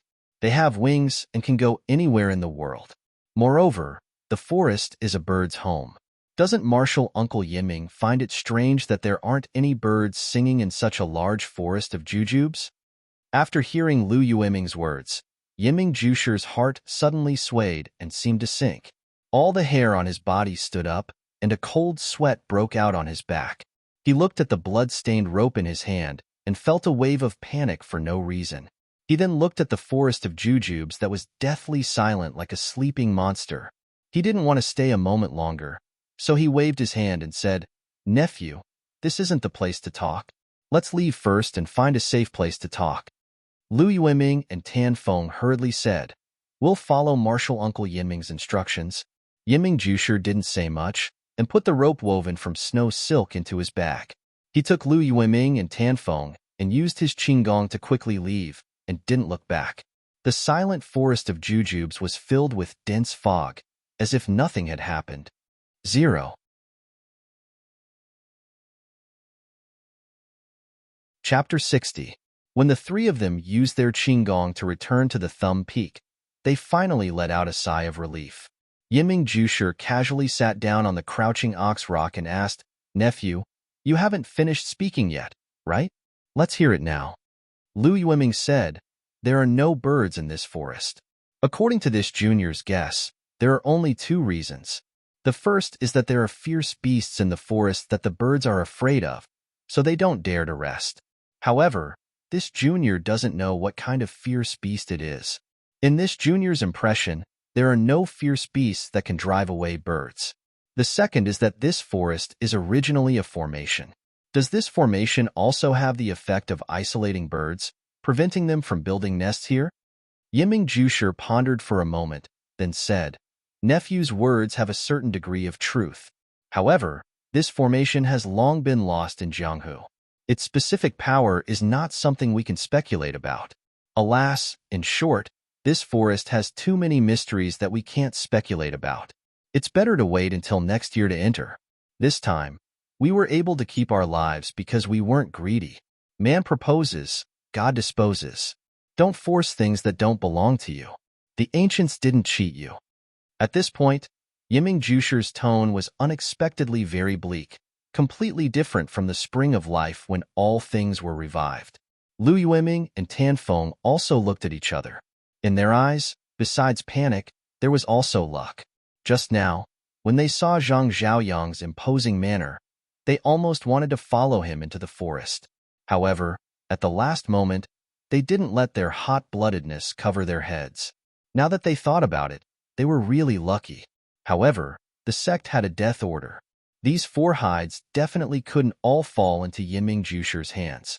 This was also the key reason why the two of them didn't choose to enter. The three of them were silent for a moment. Yiming Jusher said, "This mission ends here. Although we didn't enter and lost a disciple of Myriad Swords Peak, our goal has been achieved. The two nephews can return to report. I still have to make a trip to Myriad Swords Peak to give Myriad Swords Master an explanation. You two can go first." When Lu Yiming and Tan Feng heard this, they didn't stay any longer. They first saluted Yiming Jusher, Then the two of them cupped their fists at each other, chose different directions, and flew off in different directions. Yiming Jusher looked at the backs of the two people getting farther and farther away. He didn't know if they were going back directly or if they were going to do something else. Yiming Jusher didn't care anymore. He took out Wan Jianfeng's piece of leather and rubbed it for a moment. Then, he put it back and carefully hid it. He looked around for a moment and listened carefully. Then, he used his qinggong and slipped away. The crouching ox rock was still calm, waiting for the bustle of the next year. In the middle of the night, Swordmaster Wan Chengju received a message from the evil tiger gang's Chu Xiangfeng. Senior brother Zhang Zhaoyang is missing. Wan Chengju's face was ashen. His hands were clenched into fists. His eyes were full of regret. He didn't know if he regretted the fate of his disciple or that he didn't get the herbs in the secret plane. In the Zhang family's small courtyard, it was still solemn. People came and went with sad expressions. The Zhang family's reputation in Guozhuang House was very good. Grandmother had been warm-hearted all her life, so there were many people who came to pay their respects. The Zhang family's central room wasn't big. There wasn't much space for Zhang Kai and the others to kneel. The people who came took turns to see grandmother and then left in a hurry. Most of them didn't stay. On the day grandmother passed away, Lu Yeye was sent back to Baligo by a reliable person. When Mr. Lu received the news, he was not only worried about his daughter who had been married off, but also mourned for the funeral of his in-laws. He also came to the Zhang family the next day. Butcher Lu also came with him. After the two of them finished paying their respects, they stayed and temporarily stayed in grandmother's old hut. It was convenient for them to help the Zhang family. These few days, Zhang Xiaohua was stiff. He knelt in the corner all day, his eyes staring straight ahead. No one knew what he was thinking. When it was time to eat, it was Zhang Xiaohu who passed the bowl to him and waited for him to eat before taking it away. At night, he knelt until midnight and fell asleep on time. Zhang Xiaohu carried him back to the Kong bed to sleep. When the first ray of sunlight shone through the window in the morning, he woke up on time again. After taking a deep breath unconsciously, he knelt in the corner again. He really looked like a walking corpse. Mr. Lu was the first person to notice his abnormality, but anyone who thought with their heels knew that this child missed his grandmother. However, Zhang Xiaohua didn't cry at all. Guosufei also fainted from crying a few times. Naturally, she couldn't comfort her son. Zhang Kai and the others were also clumsy with words and didn't know how to comfort him. Everyone felt that Zhang Xiaohua would walk out on his own in a few days and return to normal. Happy days were short-lived. Sad days were the same. Very soon, 7 days had passed. Grandmother's body was about to be placed in the coffin. The grave had been chosen long ago. It was right next to Guoshan's grave. At noon that day, the Zhang family kowtowed to grandmother again. Someone next to them was preparing to close the lid of the coffin and nail it. Guosufei was reluctant. He cried and clung to the coffin, unwilling to let go. He looked at his mother's smiling face over and over again. Under the persuasion of Zhang Kai and the others, he finally let go of his hand and collapsed to the side. The helper quickly closed the lid. He picked up the big nail and raised the hammer to nail the lid shut. Dang, dang, dang. The hammering sound was like knocking on Zhang Xiaohua's heart. During this period, Zhang Xiaohua seemed to be living in a dream. He kept thinking back and regretting. He thought that if he knew martial arts, he would be able to protect his elder brother and sister-in-law early. They would be able to return home smoothly. Their wedding ceremony would be held smoothly. Then, grandmother wouldn't have left him so soon. He hated himself for not having martial arts and for not being able to protect his family. From the New Year's Lu Town to the wedding, he was always bullied and trampled on by others. He hated that he didn't have powerful strength. He hated that he didn't choose the right direction in life. He hated that he couldn't accompany grandmother for a while. Even in its sleep, the breathing flicker seemed to have sensed his remorse, and it flickered even more vigorously. The hammering sound shook him. He felt a burst of pain in his heart. He raised his head and found that grandmother had been nailed in the coffin. Grandmother, Zhang Xiaohua growled. His tears fell like rain, blinding his eyes. Xiaohua rushed over and pushed the person away. The person who was not short was pushed by a 13-year-old child. He staggered and sat on the ground. He held the hammer in his hand and was stunned. He still couldn't believe it. The nail had been nailed in more than half. Zhang Xiaohua was anxious. He pinched the tail of the nail with his fingers and pulled the nail out slowly.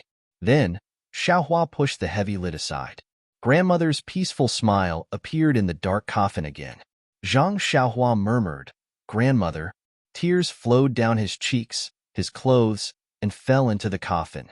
The tears that had accumulated over the past few days were like water that broke through the dam. They could no longer be controlled. The people in the room who were surprised by Zhang Xiaohua's strength were also crying secretly at this moment. They were witnessing this tragedy. According to the village's custom, there was a time limit to the burial.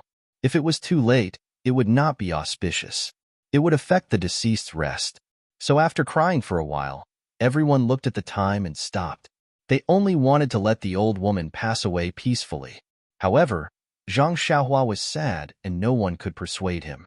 Some people from the village came to forcefully pull him away, but they did not expect that Xiaohua's strength was so great that several people could not pull him away. Everyone could only look at Guo Sufei for help. However, although Guo Sufei was not very sad, it was impossible for her to persuade her son. Just when everyone was at their wits' end, Lu Qian walked out. She walked to Zhang Xiaohua's side and softly called out, "Xiaohua." After calling out 4 or 5 times, Zhang Xiaohua finally reacted and said, "Sister Qian, grandmother is really gone." Lu Qian hugged Zhang Xiaohua's head in her arms. She touched his hair and said, "Xiaohua, do you still remember what you said to me by the river outside the village?" Zhang Xiaohua was still crying and said, "I remember, sister. At that time, I knew that grandmother was going to leave me." Lu Qian said, "Yes, Xiaohua. There is no banquet that lasts forever in this world. Everything has an ending. Grandmother has been busy all her life. At this time, she finally has time to rest. Look at grandmother's face. She is smiling so happily. She left so happily. We also have to send her off happily. Aren't you disturbing grandmother's rest and making her angry?" Zhang Xiaohua said, "Sister, I know this. But I won't be able to see grandmother in the future. I don't have a grandmother anymore. I don't want her to leave me."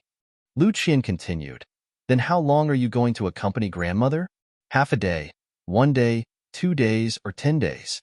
Grandmother will be buried in the coffin eventually. You know this. You can accompany her for a while, but how can you accompany her for a lifetime? Come, Xiaohua, quickly get up. Let's send grandmother off properly. Let's send her off on her last journey." Zhang Xiaohua looked at his grandmother's face reluctantly. That familiar face that was engraved in his heart was gradually covered by the darkness and drowned in the pitch-black coffin. He weakly closed his eyes and let the tears roll down his face. He kept asking in his heart, "Why can't grandmother leave me? Why can't we live forever?" Grandpa and Grandma's graveyard was at the back of the village. It was quite a distance away. The villagers carried the coffins and walked in front. The Zhang family walked behind, crying.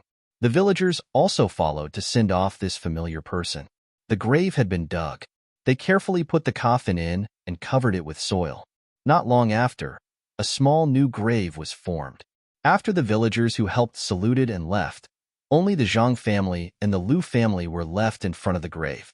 Zhang Kai and Zhang Xiaohu carefully repaired grandmother's grave and added a lot of new soil to grandfather's grave. Guo Sufei and Lu Qian then carefully put away the incense and candles. Everyone stayed in front of grandmother's grave until dusk. Only then did they leave slowly. 0.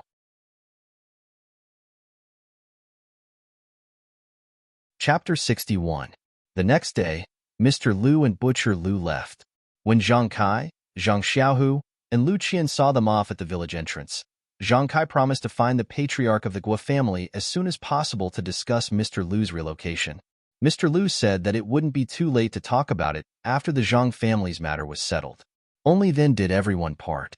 The following days were very dull and lonely. Everyone was not used to life without their grandmother. From time to time, they would think of their grandmother and look at their grandmother's hut with tears in their eyes. Zhang Xiaohu and Zhang Xiaohua moved to their grandmother's hut. They were not afraid at night.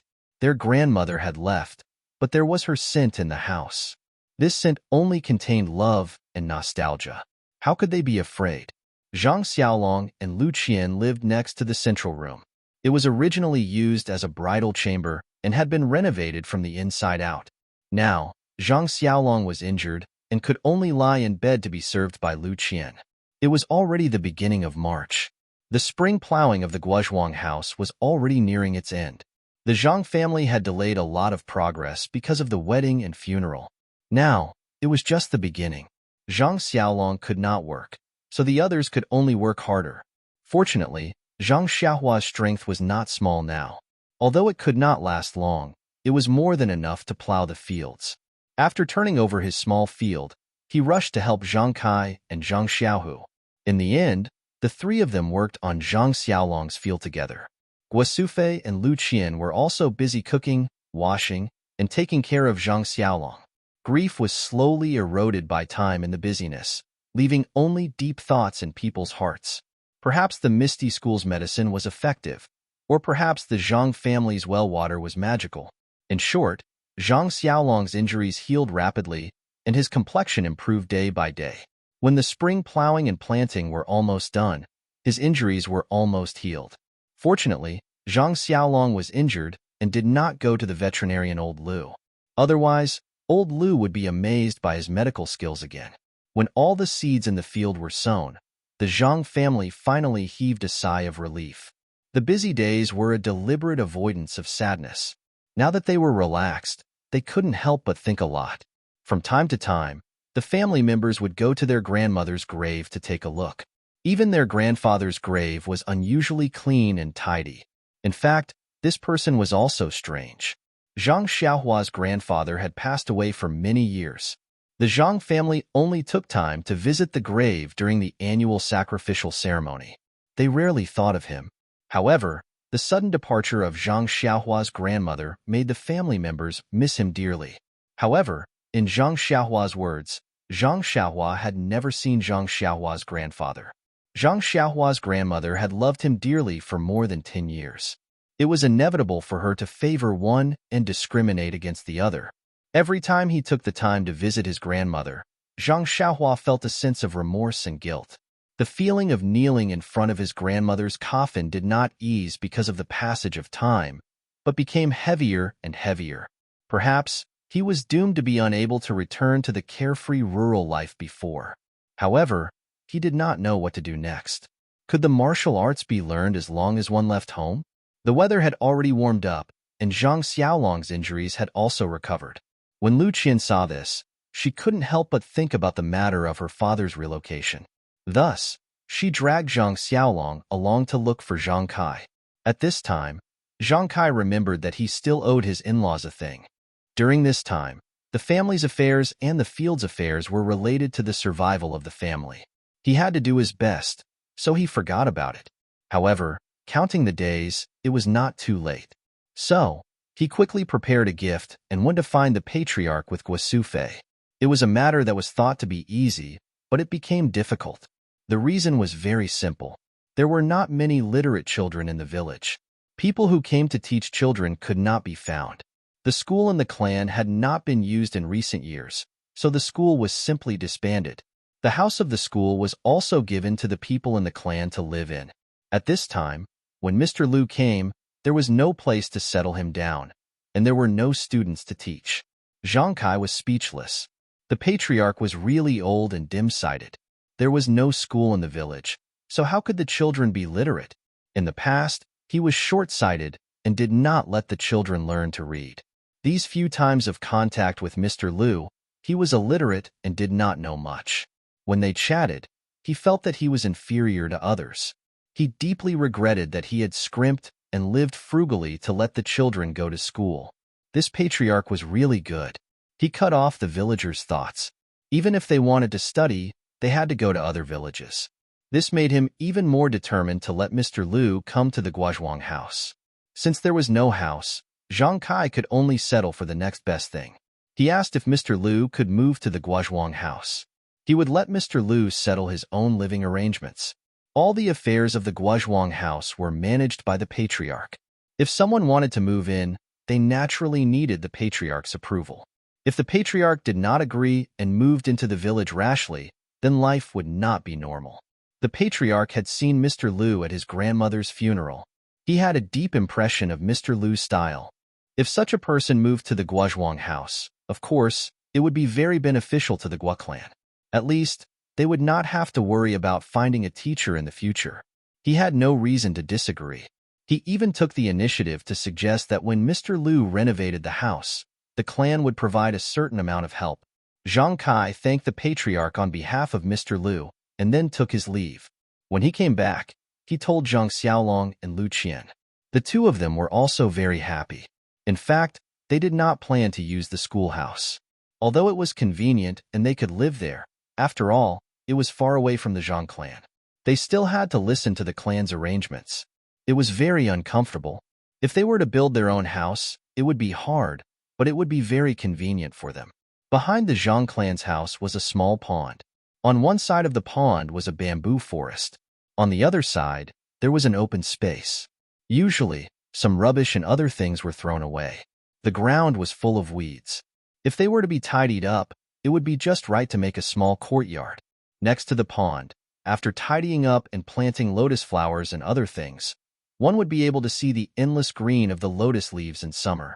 The bamboo forest next to it was even more serene and elegant. Lu Qian was very satisfied with it. Lu Qian did not like it. However, it was all weeds now. If Lu Qian were to look at it, it would inevitably be slack. Therefore, the Zhang clan brothers worked together to clean it up first before letting Lu Qian decide. When Lu Qian received the news and came to the Guozhuang house again, the open space had already been cleaned up and the pond had been tidied up. Lu Qian held Zhang Kai's hand. He was so happy that he did not know what to say. The environment was really good. Near the corner of the village, there was a bamboo forest, and there was a small pond for boating. Although it was not big, it was also poetic. He was very satisfied. After getting Lu Qian's approval, the Zhang clan naturally prepared to start work. Lu Qian paid for the materials needed to build the house. Of course, the Zhang clan contributed. The clan leader also found laborers in the village to help when they were free. The small courtyard and the house were built little by little. At this time, there was not much work in the field. It was nothing more than watering and weeding. Therefore, most of the people in the Zhang clan were busy at the house. Zhang Xiaolong treated the work as a physical recovery activity. When the house was built, he had completely recovered. Zhang Xiaohua was mostly busy in the field. Compared to the work of building the house, the field was relatively easier. Originally, Zhang Xiaolong was supposed to work in the field. However, thinking that Xiaolong and Xiaohua were newlyweds, Zhang Kai still let Xiaohua go. However, Zhang Xiaohua became less and less interested in the work in the field. She just thought about her own matters and the matter of learning martial arts. She just did not know how to speak to the adults. Another person who was depressed was Zhang Xiaohu. Zhang Xiaohu was about the same age as Zhang Xiaolong. He used to be like Zhang Xiaolong. He did not pay attention to the girls around him. Since he saw Lu Yeye, it was like love at first sight. He also had feelings, but he had never had a chance to confess. Looking at Lu Qian and his elder brother happily getting married, he was very envious. Now, he finally found a chance to ask Lu Qian first to see if he and Lu Ye were fated. At this time, Lu Qian was already Zhang Xiaohu's sister-in-law.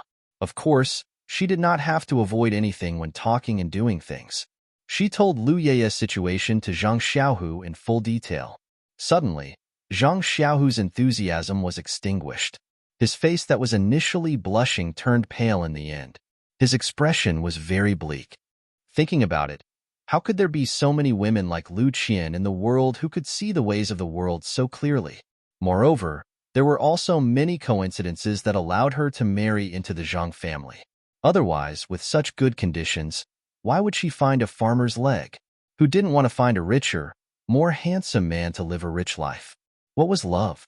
It was just a picture of a pie.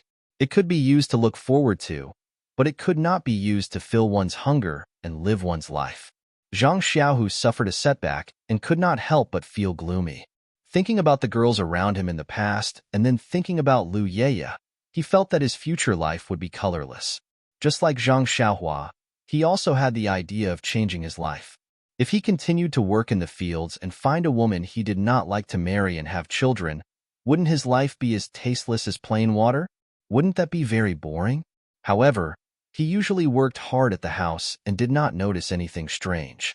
Lu Qian thought that he might have given up, so she did not tell Guasufei about this matter. She only thought that if he met a suitable girl or a girl he liked in the future, as his sister-in-law, she would definitely do her best to help Zhang Xiaohu forget Lu Yeye and live a good life.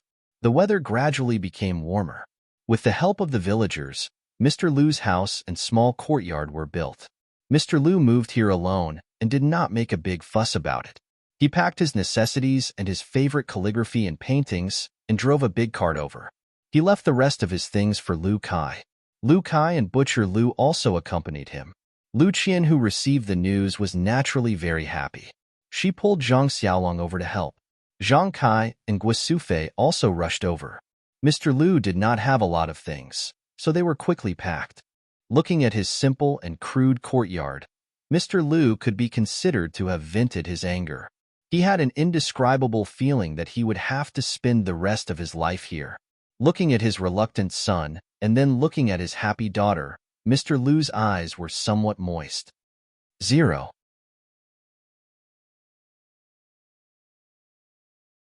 Chapter 62. Dinner was naturally eaten in Mr. Lu's small courtyard. Although the cutlery in the courtyard was not complete, it was still close to the Zhang family's residence. It only took a few steps for him to bring everything over.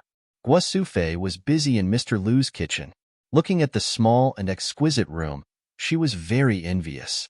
As expected of a scholar, he was so particular about the place where he cooked. It was unlike her own house, where the entire stove was placed in the courtyard, and there was only a shed built to shelter her from the wind and rain. Now that she thought about it, it was not a simple and crude kitchen. She would find some time to discuss with her old man and ask her sons to help as well. They could also build a small house like this in their own courtyard. After all, it was not a very expensive thing. The result of this idea was that in less than half a year, all the outdoor stoves in the Guozhuang house were changed into kitchens. This was also a trend that Mr. Lu brought about. The Guozhuang house's population was less than Balaga's, and the things sold at the village entrance were also less than Balaga's. Therefore, even if Mr. Lu wanted to use the first meal to reward everyone, he was powerless to do so. The dinner at night was still simple, but there were many people eating. Mr. Lu's spacious central room could not hold all of them. Fortunately, the weather was already hot, so everyone simply moved the tables and chairs outside. Farmers did not pay particular attention to eating without talking when eating. Everyone ate while chatting. Mr. Lu, Zhang Kai, and Lu Kai only took a small sip of wine. However, they could not withstand Butcher Lu's frequent toasts, and they were all drunk. Mr. Lu squinted his eyes and looked at the lively crowd. He also had a different feeling in his heart. It had been a long time since he had participated in such a happy and harmonious scene. Perhaps it was because his daughter liked this kind of environment. Suddenly, it seemed to have touched the weakness in his heart. He could not help but think of his late wife who had passed away early. Then, he looked at Lu Qian's face, which was very similar to his late wife's face. A kind smile appeared on his face. He hoped that his daughter's choice was not wrong, and that he had also been pulled into the boat by his daughter. He also hoped that he could change his way of life and accompany them for the rest of his life. After dinner, the night wind was a little cold, so everyone returned to the house. Lu Qian boiled water in the kitchen and made tea for everyone. Mr. Lu tasted the tea and sighed in his heart. There was nothing better than this. To be able to drink this tea every day, he wouldn't mind being a Guozhuang house member for a long time. Lu Kai also took a sip of his tea. Looking at Zhang Xiaolong, he asked with a smile, "Xiaolong, how are your injuries?" Zhang Xiaolong hurriedly said, "Thank you for your concern, big brother. My injuries have healed a long time ago. Now, I don't have any problems working in the fields." Lu Tufu also spoke up, "Xiaolong, what happened on the day you married Qianqian? You didn't explain it clearly at that time. Now, tell me about it, and let me hear about your adventures." Zhang Xiaolong frowned a little, but he still recounted what happened that day. However, according to Lu Yueming's instructions, he didn't mention his name or the name of the Misty School. Of course, he didn't mention Xue Qing's token either. The process sounded simple, but the danger of that day could be heard clearly. When Butcher Lu heard this, he couldn't help but fall silent. Mr. Lu saw that the scene was a little quiet and interrupted. I heard that the bandits of Shichui Mountain have dispersed. Xiaolong, you can rest assured that they won't come looking for trouble with you. Zhang Xiaolong replied, yes, at first, I was busy with my grandmother's funeral, so I threw this matter to the back of my mind. Later, when I was free, I was afraid that the bandits would follow the clues of the marriage and come looking for me. It was only later that I heard that they had dispersed that I was relieved. Mr. Lu waved his hand and said, the bandits of Shichui Mountain are just a motley crew. Without a leader, the monkeys scatter when the tree falls. No one will think about avenging the leader. Moreover, you are just ordinary farmers. They won't have the heart to come looking for you. Lu Kai said, that's not necessarily true. The bandits of Shichui Mountain have a long history. In the past 10 years, there have been countless groups of people. This time, after dispersing, it won't take long for someone to raise the flag again. Butcher Lu yelled, so be it. Don't tell me they're looking for us to avenge the previous head of the thieves? Mr. Lu looked at Zhang Xiaolong. He knew that the Zhang family had the Misty School's token. Their escape from danger this time was probably related to the token. In Jianghu, there were people who helped the weak. When they saw injustice on the road, there were also people who pulled out their swords to help. However, most of them were wise to protect themselves. No one would kill the leader of Shichui Mountain for an unrelated person and defend the power behind Shichui Mountain for no reason. However, Zhang Xiaolong didn't mention this. There must be a reason. Mr. Lu wouldn't expose it. He just said, the possibility of them looking for us is not big. If they want to take revenge, they will look for the murderer. However, they will also ask questions. Zhang Xiaolong said with a smile, these are all our guesses. We can't run away because of these. Even if we move, it's hard to guarantee that we won't be found by others. It's better to remain unchanged and live our lives peacefully. Lu Kai applauded and said, Xiaolong's words are good. Hee, by the way, let me ask you. Last time, you made that thing in 8-Li Groove. How did you come up with it? No matter how I think about it, I don't think you can make it. Zhang Xiaolong blushed a little. However, no one saw it under the oil lamp. He said embarrassedly, well, I don't know myself. I've never made a poem. That day, I was forced to do it. It appeared in my mind for no reason. Maybe it was given by God. Seeing Zhang Xiaolong like this, Lu Kai didn't ask further. At this time, Zhang Xiaohu, who was sitting next to Zhang Xiaolong, suddenly spoke. He asked, Mr. Lu, do you know where Pingyang City is? Mr. Lu smiled and said, of course I know this. Pingyang City is a big city near Lu Town. It's about 600 miles northeast of Lu Town. Why did you suddenly mention Pingyang City? Zhang Xiaohu looked at Zhang Kai, who was sitting on the chair and drinking tea to sober up. Then, he said something that shocked everyone. I want to go to Pingyang City. Everyone was stunned. Zhang Kai, who was squinting, also opened his eyes. Zhang Xiaohu looked at Zhang Kai again and continued. I want to go to Pingyang City to take a look. I've only been to Lu Town since I was young. Even the name Pingyang City is something I heard from others. Zhang Kai seemed to be relieved when he heard this. However, Mr. Lu asked again, you're just going to take a look? After some time, Lu Kai will probably have to go out for some matters. There's no harm in you all going to take a look. Zhang Xiaohu gritted his teeth and said firmly, no, I don't just want to take a look. I want to walk out of this village. I want to change my life. Xiaohu wants to walk out of the village. Guosufei and Lu Qian had just finished cleaning up the kitchen and walked in one by one. Guosufei happened to hear Zhang Xiaohu's words and couldn't help but feel that it was strange.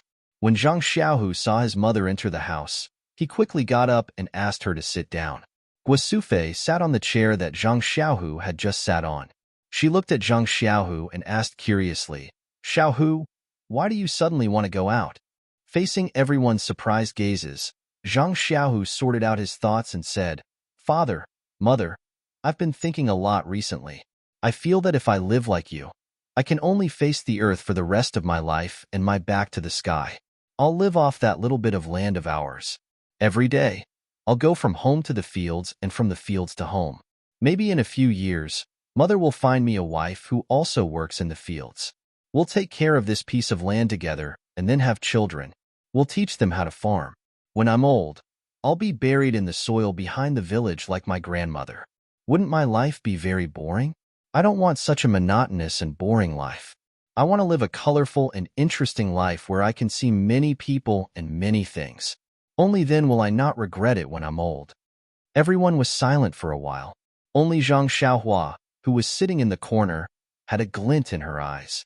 Mr. Lu coughed and glanced at Zhang Kai, saying, "I can roughly understand what's on your mind. When I was young, I also had such a dream. I also tried to realize it. However, when I went out, I realized that everything in the world was beyond my imagination. I encountered many setbacks and realized that some lives were not what I wanted to pursue. Thus, I returned to 8 Mile Valley. However, it wasn't like I didn't gain anything. Qianqian's mother also came back with me." Lu Kai also added, "Father is right. However, without going out and taking a look, how would you know what the outside world is like? How would you know if it's suitable for you? Didn't your son have the same thoughts as Xiaohu a few years ago? I think that Xiaohu should go out and take a look. When he sees the cruelty of the outside world, he might come back." Butcher Lu complained, "What's there to see in Pingyang City? Isn't it just Lu Town, which is a few times bigger? It's hard to even find a place to use the toilet. What's the point of going there? I don't recommend Xiaohu to go there." When Lu Qian heard this, of course, she knew the reason why Zhang Xiaohu wanted to go to Pingyang City. However, she was now the daughter-in-law of the Zhang family. Hence, she looked at Zhang Kai and Guo Sufei first. Seeing that both of them were frowning and looking unwilling, she pondered for a while before saying, "Pingyang City is very big and it's also very far from us. However, it's precisely because of this that there are many people. If Xiaohu goes there, he will definitely meet many people. Who knows, he might even meet a girl that he can hit it off with and bring back for us to see. It's better than here in the remote countryside where you can reach the neighboring villages after a few steps. You can count the number of girls in the surrounding villages with your eyes closed. It's very difficult to pick one." When Zhang Xiaohu saw that Lu Qian had read his mind, he chuckled and did not explain further. At this moment, Zhang Kai and Guo Sufei's frowns finally relaxed. So this was what their son was thinking. Pingyang City was so far away, and Zhang Xiaohu had not been out much. Although he was not young anymore, it was not appropriate for him to go so far away all of a sudden. However, thinking about it, they had spent so much time looking for a suitable wife and still could not find a suitable one. If they had not met Lu Qian, they would not have been able to solve this problem. This Zhang Xiaohu had reached the age of marrying a wife, and this was a big problem for the family. If Zhang Xiaohu could bring back a wife from this trip, wouldn't that be a great thing? At this thought, Zhang Kai was about to agree when he heard another voice. "Please vote for me. Please add it to your collection. Thank you." 0.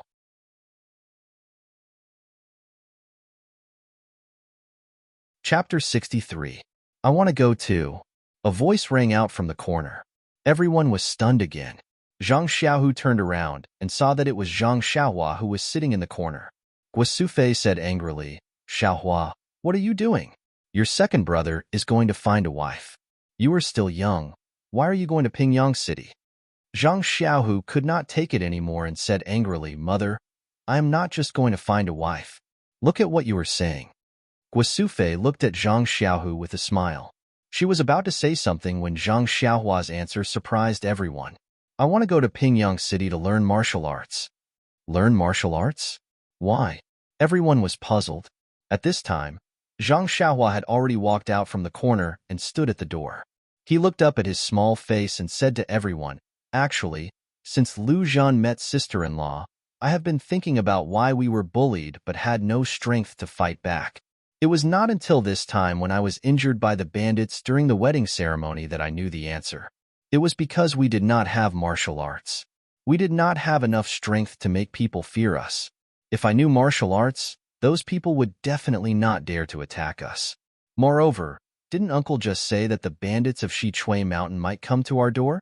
There is no guarantee that we will always rely on others' protection. Only when we have mastered martial arts can we truly face the bandits." After saying this, Zhang Xiaohua looked back outside. The courtyard was already dark, and there were faint stars in the sky. He said again, Only when I learn martial arts can I protect myself and everyone. After listening to Zhang Xiaohua's words, everyone's reaction was different.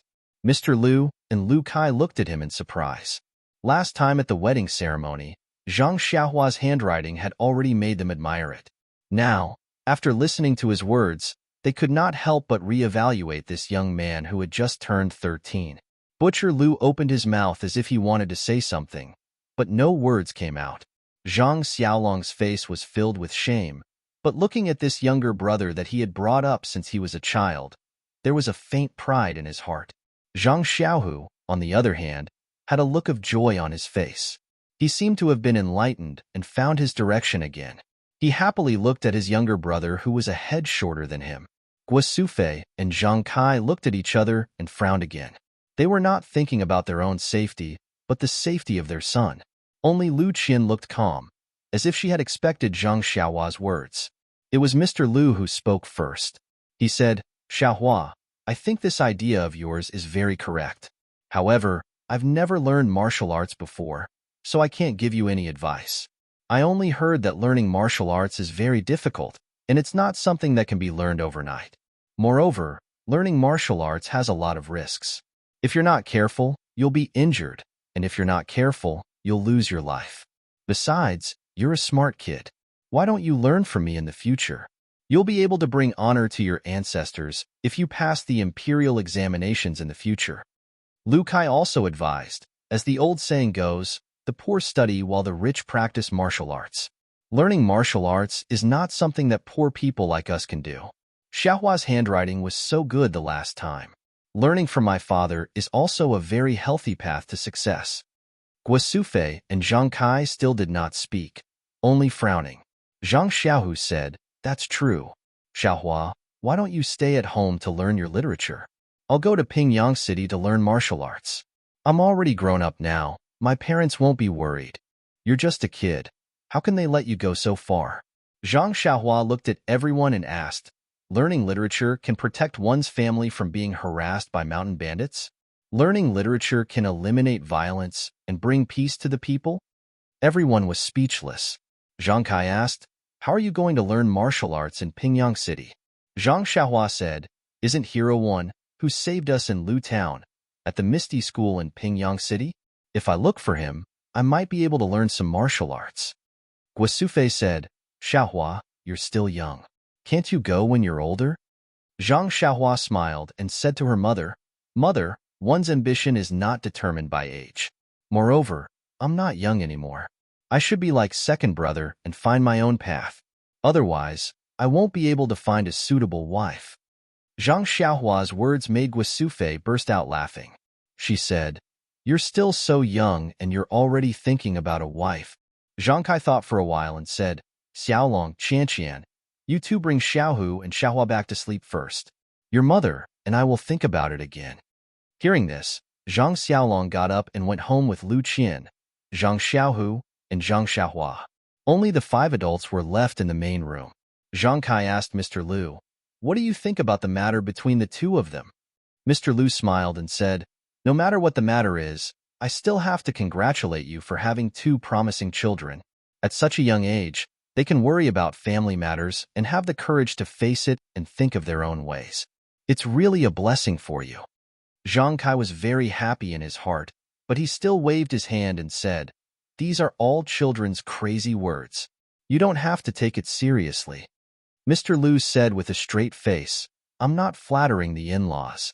How many children from the countryside have this kind of knowledge and experience to be able to say such words? However, he is indeed still young and doesn't know the dangers of the outside world. Going out to gain experience is also a good thing. Moreover, there's still Xiaohu. With Xiaohu taking care of him, you can rest assured. When he knows the dangers of the outside world, he will definitely miss the warmth of home. You don't need to say anything, he will come back on his own. Maybe Xiaohu will meet a suitable girl at that time, and it's not impossible for them to come back together." Lu Kai interrupted and said, "Uncle, I don't think it's a bad thing for Xiaohua to go out. I feel that Xiaohua isn't a simple child. Staying in a small village like ours all day might bury him. Maybe he will have an opportunity when he goes out and can do big things." Zhang Kai smiled bitterly and said, "What big things? I don't hope for him to be successful. As long as he marries and has children and lives a stable life, we will be satisfied. The big things are done by the people in town. We, the people in the countryside, only need to take care of the crops." Guosufei was unhappy and said, "They are all nobles and generals. I still remember when I gave birth to Xiaohua, the sky was filled with flying flowers. Maybe my son will do big things." However, she then said in puzzlement, "But Pingyang City is too far away. Why don't we let him practice martial arts in Lu Town? It's near. When I miss him, I can go and visit him. If it's too far away, it won't be convenient to go." Butcher Lu said, "That's right. Isn't there an evil tiger clan in Lu Town? He can go there to practice martial arts." Hearing the words evil tiger clan, Zhang Kai and Guosufei's hearts jumped. Weren't the bodyguards of that evil tyrant from last time also from the evil tiger clan? Looking at them helping the tyrant, they weren't good people. Moreover, they had so many banknotes of unknown origin at home. How could they let Xiaohua go to the evil tiger clan? Guosufei asked Mr. Lu, "Then in-law, do you agree with them going?" Mr. Lu nodded and said, "Yes. We scholars have a saying, read 10,000 books and you can travel 1,000 miles. Only by going out and broadening your horizons can you truly learn the things in the books. I think it's the same for practicing martial arts. However, in this small mountain village, even the most talented person will be short-sighted. I agree with them going out." Lu Kai also nodded with a smile and said, "I've been to Pingyang City before. At most, I'll bring them there. However, this doesn't seem to be in line with their original intention. I'll tell them the details later. Xiaohu is all grown up. There won't be any problems." Butcher Lu said, "Why go? It's so relaxing to stay at home." "I don't agree." Zhang Kai and Guosufei looked at each other and said, "Let's think about this again and come up with a suitable solution." Then, the few of them chatted for a while. Seeing that it was getting late, they bid farewell and went home. At night, Guosufei and Zhang Kai also discussed for half the night. They only went to sleep when the sun was about to rise. Butcher Lu and Lu Kai could not stay in the Guozhuang house for too long. After breakfast, they hurriedly bid farewell. Before leaving, Lu Kai told Zhang Xiaohu and Zhang Xiaohua about the route to Pingyang City and the things to take note of in detail. Both of them memorized it carefully. Looking at Lu Kai's expression, they could tell that their parents had been convinced last night. Both of them could not help but smile. After sending Butcher Lu and Lu Kai off, Zhang Xiaohu and Zhang Xiaohua were preparing to go to work in the fields. Only then did they realize that if both of them left, what would happen to the family's fields? Zhang Xiaohu and Zhang Xiaohua seemed to have noticed something.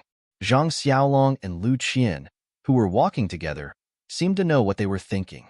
Zhang Xiaolong said, "The two of you can go ahead and see the outside world. As for the family's fields, I've already discussed it with your sister-in-law last night. The original plot of land at home will be planted by father. The plot of land by the river and the plot of land on the slope will be planted by me and your sister-in-law. Together with mother, how can the four of us not take care of these 2.5 plots of land?" Zhang Xiaohua and Zhang Xiaohu looked at their elder brother and sister-in-law. They did not say anything, but their hearts were filled with warmth. For the next few days, Zhang Kai and Guosufei did not mention this matter again. Zhang Xiaohu and Zhang Xiaohua could not help but feel anxious. Could it be that if they did not agree, this matter would fall through? Both of them even thought of sneaking out on their own. After dinner that day, Zhang Kai stopped both of them. Both of them could not help but feel their hearts thumping wildly. It seemed like it was time to reveal the truth. As expected, Zhang Kai said, "I've discussed with your mother about the matter of the two of you going to Pingyang City. We still feel that we should listen to you. Your mother has already rushed out some clothes for the two of you. Take them with you." With that, Guosufei took out a few sets of new clothes from the inner room. It seemed like they had been rushed out in the past few days. Zhang Xiaohua felt a lump in her throat. The elderly were really worried about their children. They had thought of everything. She, on the other hand, had thought that they would not be allowed to go and had other ideas. Looking at Lu Qian's smiling face, she thought that her sister-in-law must have put in a lot of effort to get the clothes. Zhang Xiaohua smiled and said to Lu Qian, "Sister-in-law, since you knew that father and mother wanted us to go, Why didn't you tell us? Why did you make us anxious for nothing? Lu Qian said, when you're outside, you have to be scheming. You can't be anxious about anything. You have to face it calmly and steadily. Isn't this a test for you? Please collect it. Thank you. 0.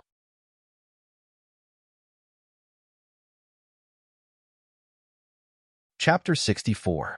Zhang Xiaohua listened to Lu Qian's words and couldn't help but be silent in her heart. That's right, in the past, no matter what she did at home, she had her family to take care of her. Now that she was far away, she had to do everything herself. Even if her second brother was by her side, she still had to take care of everything. Lu Qian saw Zhang Xiaohua's thoughtful expression and felt very gratified. She went forward and touched Xiaohua's head and said, "Take your time. I think Xiaohua will definitely be able to adapt." Zhang Xiaohua raised her head and smiled brightly. She firmly said, "I will, sister-in-law. I definitely will." Zhang Xiaolong also walked over and took out 2 banknotes. He handed them to Zhang Xiaohu and said, "Xiaohu, these are the banknotes we got in Lu Town last time. We haven't used them yet. You should take 2. No one has come to take them in such a long time, so they probably won't come." Zhang Xiaohu didn't take them. He turned his head and looked at Zhang Kai and Guo Sufei and said, "Father, mother, we shouldn't take these banknotes. After all, they don't belong to our family. If someone comes to take them, won't we have no money to give them? Won't we just cause trouble for our family?" Guo Sufei sighed and took out a handkerchief from her bosom. She opened it, and there was some scattered silver inside. She handed it to Zhang Xiaohu and said, "Xiaohu, this is our family's savings. When you go out with Xiaohua, don't be too thrifty. Everything has to be for your health. We don't need this much at home, so take it." Zhang Xiaohu took the handkerchief and wanted to take out a few to give to his mother, but Guo Sufei put the handkerchief back. Only then did she carefully wrap it up and put it in her bosom. Zhang Xiaolong saw that Zhang Xiaohu didn't take the banknotes and took out the misty school token from his bosom and said, "Xiaohu, it's fine if you don't take the banknotes, but you must take this token. Otherwise, if you go, the misty school won't recognize you. You'll have a better chance of finding swordswoman Shui with the token."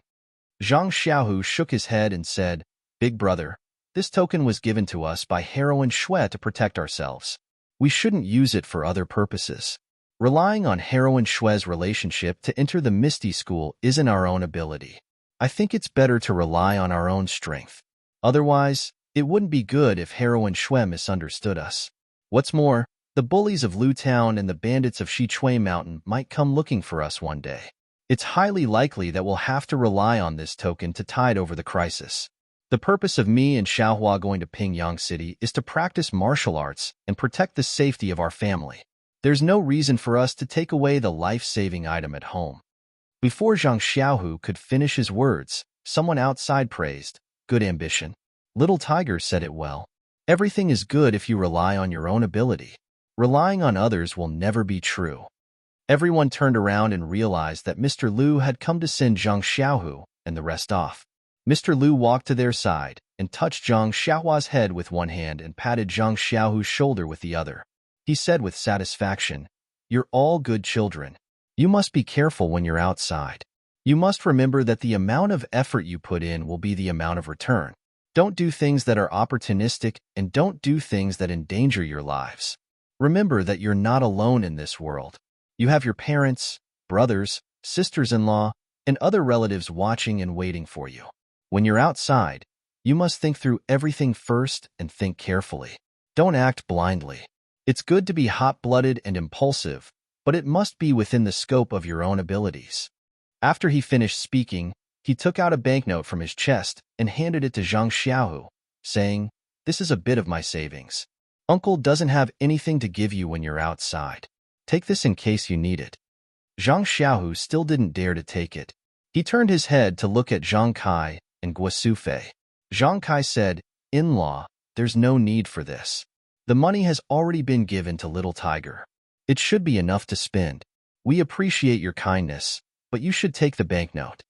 Mr. Lu chuckled and said, "In-law, it seems that you still treat me as an outsider. I'll be living with you from now on. Why do you still treat me as an outsider? I have no use for this banknote. It's better to give it to Little Tiger, and let them take it. If they don't use it, they can return it to me when they come back. Lu Qian also said, Father's words are reasonable. Little tiger, just take it. At worst, you can return it when you get home. Zhang Kai didn't say anything else. Zhang Xiaohu thought about it and raised his hand to take the banknote. He put it in his chest and said, Then thank you, uncle. Only then did Mr. Lu smile with satisfaction. That night, everyone sat in the central room of the Zhang family. Under the flickering oil lamp, they talked about a lot of things. Mr. Lu told them everything he knew and heard about when they were outside. Guosufei also told them about daily life. She told them so many things that Zhang Xiaohu and Zhang Xiaohua had calluses on their ears. It wasn't until everyone was yawning that they dispersed. In her grandmother's house, Zhang Xiaohua talked about her grandmother and slowly fell asleep. On the other hand, Zhang Xiaohu tossed and turned in bed, unable to fall asleep. He originally didn't have any motive for going to Pingyang City. It was only because he felt that he was lacking in the matter of Lu Yeye that he wanted to explore the outside world and find his own path. After being disturbed by Zhang Xiaohua, he felt that practicing martial arts was a bright path. However, he didn't have a clear idea of how to do it. His family members had never been on a long journey and naturally didn't know. Mr. Lu and Lu Kai were both literate and didn't have any opinions on this aspect. Other than the bandits of Shichui Mountain and the evil tiger gang, there was no one else he could ask about. Zhang Xiaohuan naturally could sleep soundly. He had to consider it carefully. Otherwise, when he reached Pingyang City, he would be in the dark and would have to return home after spending all his money. Suddenly, he quivered. Could it be that his father and mother had the same idea? The next morning, Zhang Xiaohua woke up early as usual. He washed his face and went to the hillside to fetch water to fill the water tank at home. He wanted to do more work for the family before he left. Guosufei woke up and found Zhang Xiaohua working. Her heart felt warm and her eyes reddened. While she thought about how her son had grown up, she really couldn't bear to let him go. After breakfast, Zhang Kai brought the family to pay their respects at his grandfather's and grandmother's graves before returning to pack their luggage and get ready to leave. In fact, their luggage had already been packed. They just needed to check it again. Everyone took their luggage and went out together. Mr. Lu also followed along. Most of the people in the village had gone to work in the fields. As they walked, they occasionally met some people. When they saw Zhang Xiaohu's appearance, they knew that he was going out and came over to greet him and give him some instructions. Just like that, they slowly walked to the entrance of the village. It was time to part. Zhang Xiaohu carried the slightly bigger luggage on his back while Lu Qian carried the smaller one for Zhang Xiaohua. Guosufei tidied up Zhang Xiaohu and Zhang Xiaohua's clothes. However, her tears had already flowed down. She kept telling the two of them, "Be careful when you go out. If you can't handle it, come back early." Zhang Kai didn't say anything. He looked at the two of them lovingly. His eyes were also red. Zhang Xiaohu and Zhang Xiaohua were a little impatient. They said, "It's nothing, mother. It's just going out. Although we haven't been to Pingyang City, we have also grown up. It's time for us to see the world. Don't worry, we will take good care of ourselves." Seeing the children like this, Guosufei was even more worried. She said, "Son, don't be too careless. You have to be careful. Xiaohua is still young. Xiaohu, you must take good care of your younger brother. Don't let Xiaohua suffer any grievances." Zhang Xiaohu repeatedly promised his mother that he wouldn't let Zhang Xiaohua suffer. Guosufei didn't mention it. Zhang Kai looked at the sky and said, "Mother, don't say any more. Let them go quickly. They still have to go to Lu Town to catch the carriage. Don't delay the time." Guosufei thought about it and agreed. She let go. Zhang Xiaohu, Lu Qian, and Mr. Lu also went forward to give instructions. Zhang Xiaohu and Zhang Xiaohua then carried their bags and set off. After walking a few steps, when they turned back to look, the mountain breeze blew Guosufei's white hair. Zhang Xiaohua's calm heart was suddenly disturbed. He, who had always felt that he was very strong, couldn't help but cry. His tears flowed down uncontrollably. Zhang Xiaohua threw down his bag, turned around, and ran back. He threw himself into his mother's arms and hugged Guosufei tightly. Guosufei also hugged her youngest son and cried. After a while, Zhang Xiaohua let go of his hand. Guosufei said tentatively, "Xiaohua, how about you don't go? Stay at home with your mother, okay? Zhang Xiaohua shook his head and wiped his tears with his hand. He said, "No, mother, I must go. This is the last time I will cry. I don't want to cry anymore. I don't want to see my family cry. Even if I bleed, I don't want you to bleed. Believe in my mother. I will do it. Just you wait and see your son's efforts." Guosufei wiped her tears and nodded. She said, "I believe in you, Xiaohua. You will do it. You won't let us down." Zhang Kai's tears also quietly flowed down. However, he quickly wiped them away. Zhang Xiaohua looked at his family again. He wanted to remember them deeply in his heart. Then, he turned around to leave. At this time, Zhang Kai said, "Wait." Zhang Xiaohua stopped in his tracks and looked at his father strangely. Zhang Kai stepped forward and looked at his son. He opened his arms and hugged him tightly. Zhang Xiaohua smelled his father's scent, and his heart was very excited. Since he was sensible, his father didn't hug him anymore. He didn't give him any face. He used to think that his father didn't like him. Now, he knew that his father's love for him was no less than his mother's. It was just that the way he loved him was different. After a while, Zhang Kai released his arms and said to Zhang Xiaohua, "Go, child. Father and mother are waiting for you at home." Zhang Xiaohua nodded and said, "Father, you also have to take care of your body." Then, Zhang Xiaohua turned around and left. He picked up his bag and turned around. He waved to everyone and walked away firmly. When Zhang Xiaohu and Zhang Xiaohua's figures turned around a hill and disappeared, Zhang Kai and Guosufei were still reluctant to leave. They looked for a long time, hoping to see their son again. However, they were disappointed. The familiar figure didn't appear again. Guosufei asked Zhang Kai, "Child's father, do you think the children will suffer outside?" Zhang Kai said, "Don't worry. When they go out and suffer, they will come back. Maybe soon, they will just go out and play." Unfortunately, they didn't know that Zhang Xiaohua's step was not a simple step out of the mountain village. It was a big step that affected the entire Jianghu.